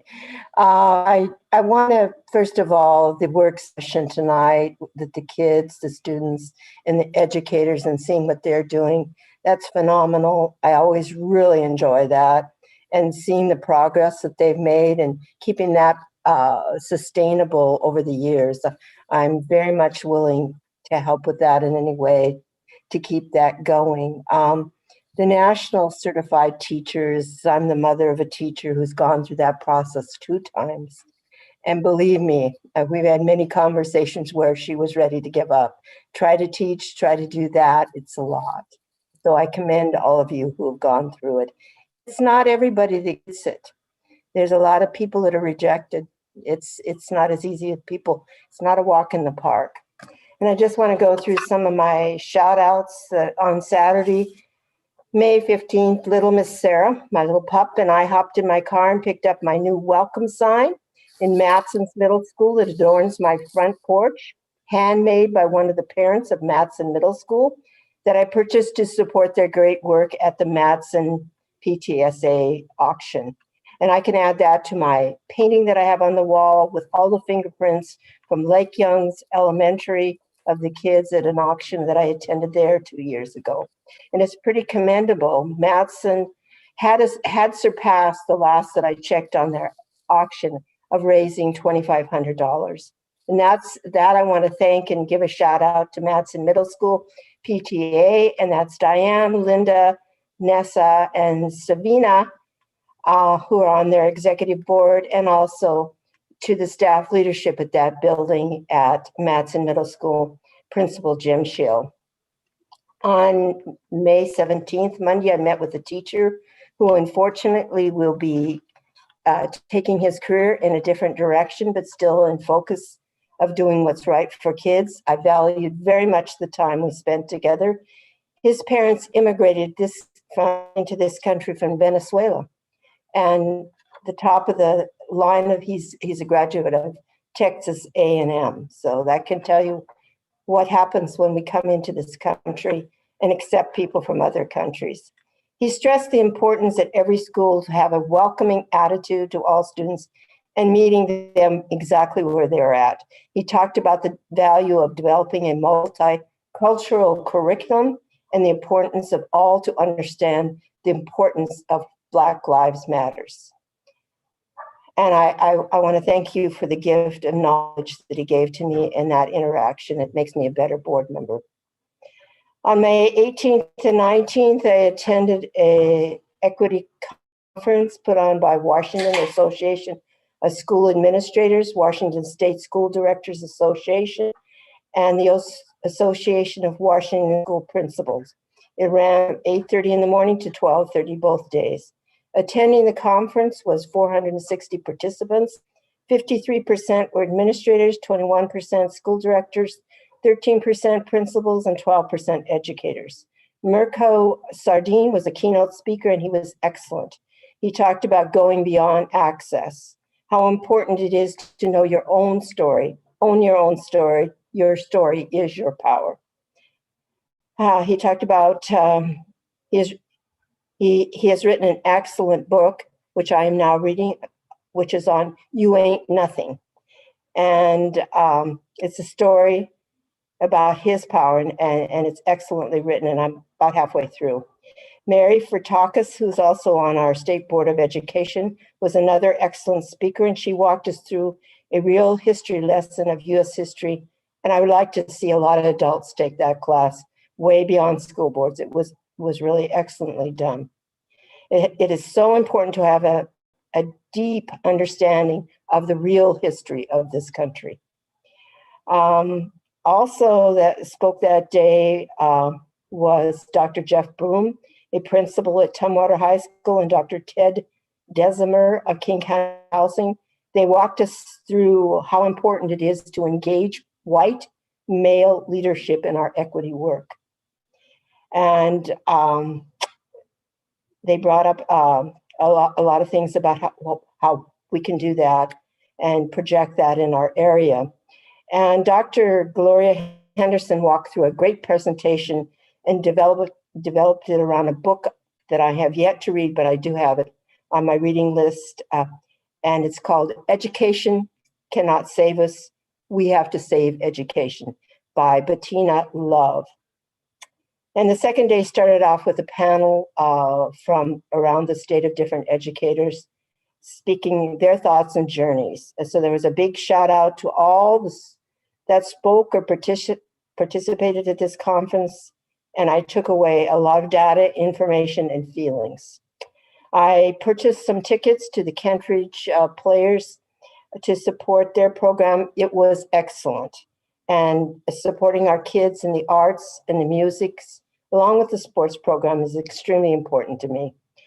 On May 22nd, I met with the Kent Education of Color for about 1 hour by their invitation, and I met their leadership. They asked me, how does your work support BPOC board? I talked about my past work, my why, and looking forward to doing more on their three main areas of focus, which were hiring and retaining people of color in our classrooms, developing a more vigorous curriculum on the true history of all races and cultures in the United States, and understanding and standing with Black Lives Matters. So I want to thank all those people, a big shout out for their invitation, and the leadership of Ms. Doris Warren for a warm welcome and the opportunity to develop and start our relationship even further. On May 25th, because of all the emails and concern about graduation, I was very lucky, and I do appreciate, I met with 4 principals, and I didn't get to the other 2 academy schools, but their time was valued highly by me. And I only took up as little time as I could possibly do to learn all about the graduation, because I know that's so important to our students.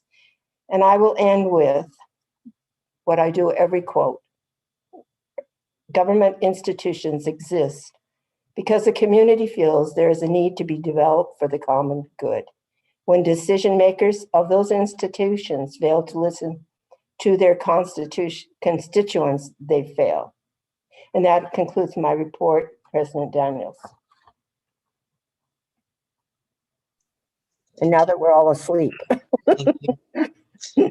So I will be brief. I want to, first of all, thank everyone that has attended, everyone that's watching. We appreciate you hanging with us this late in the evening. So but it's important. So thank you for being here.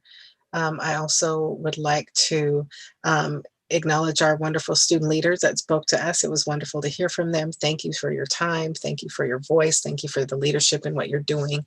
It is hugely important, and we really do appreciate students taking the lead and the adults that support them in that work. So thank you so much from the middle schools and the other schools that weren't here. I know you're doing the work. I'm fortunate to see signs that say "You Matter" that were put up by Matson Middle School in my neighborhood. So much appreciated. And I know everyone's doing the work. I also had the opportunity to attend the Equity Conference, and it's interesting because I guess everyone takes away different things. The Equity Conference focused on equity, but it really talked about anti-racism and becoming an anti-racist, and the things that we can do for how we show up and what we can do to change ourselves. So, you know, systems and things like that. So I think that keeping that perspective and great presenters that talked about some of the situations that we have that we're currently facing, historically, what we've taught our students about themselves. So, and just a different perspective. And so I appreciate that. And I hope that there was a lot of learning that people were able to take from that. You know, not just smiling and nodding, but actually listening and hearing what the people were saying, the students, the people of color, the indigenous people, all of those things. I hope that people took away from that what was intended, the messages. So great time spent and a great conference as usual. So I also want to take a moment and say congratulations again to the National Board Certified Teachers. I do know that that is a lot. And so thank you so much for investing in yourself and your students. I also had a chance to meet with the Kent Educators of Color on Saturday. Great conversation, great people, great staff. And so just looking forward to lifting their voice and you know, bringing them to the forefront of how we can best support our staff and students of color. So with that said, I hope everyone has a wonderful evening. I appreciate your time and take care. Thank you. Meeting's adjourned.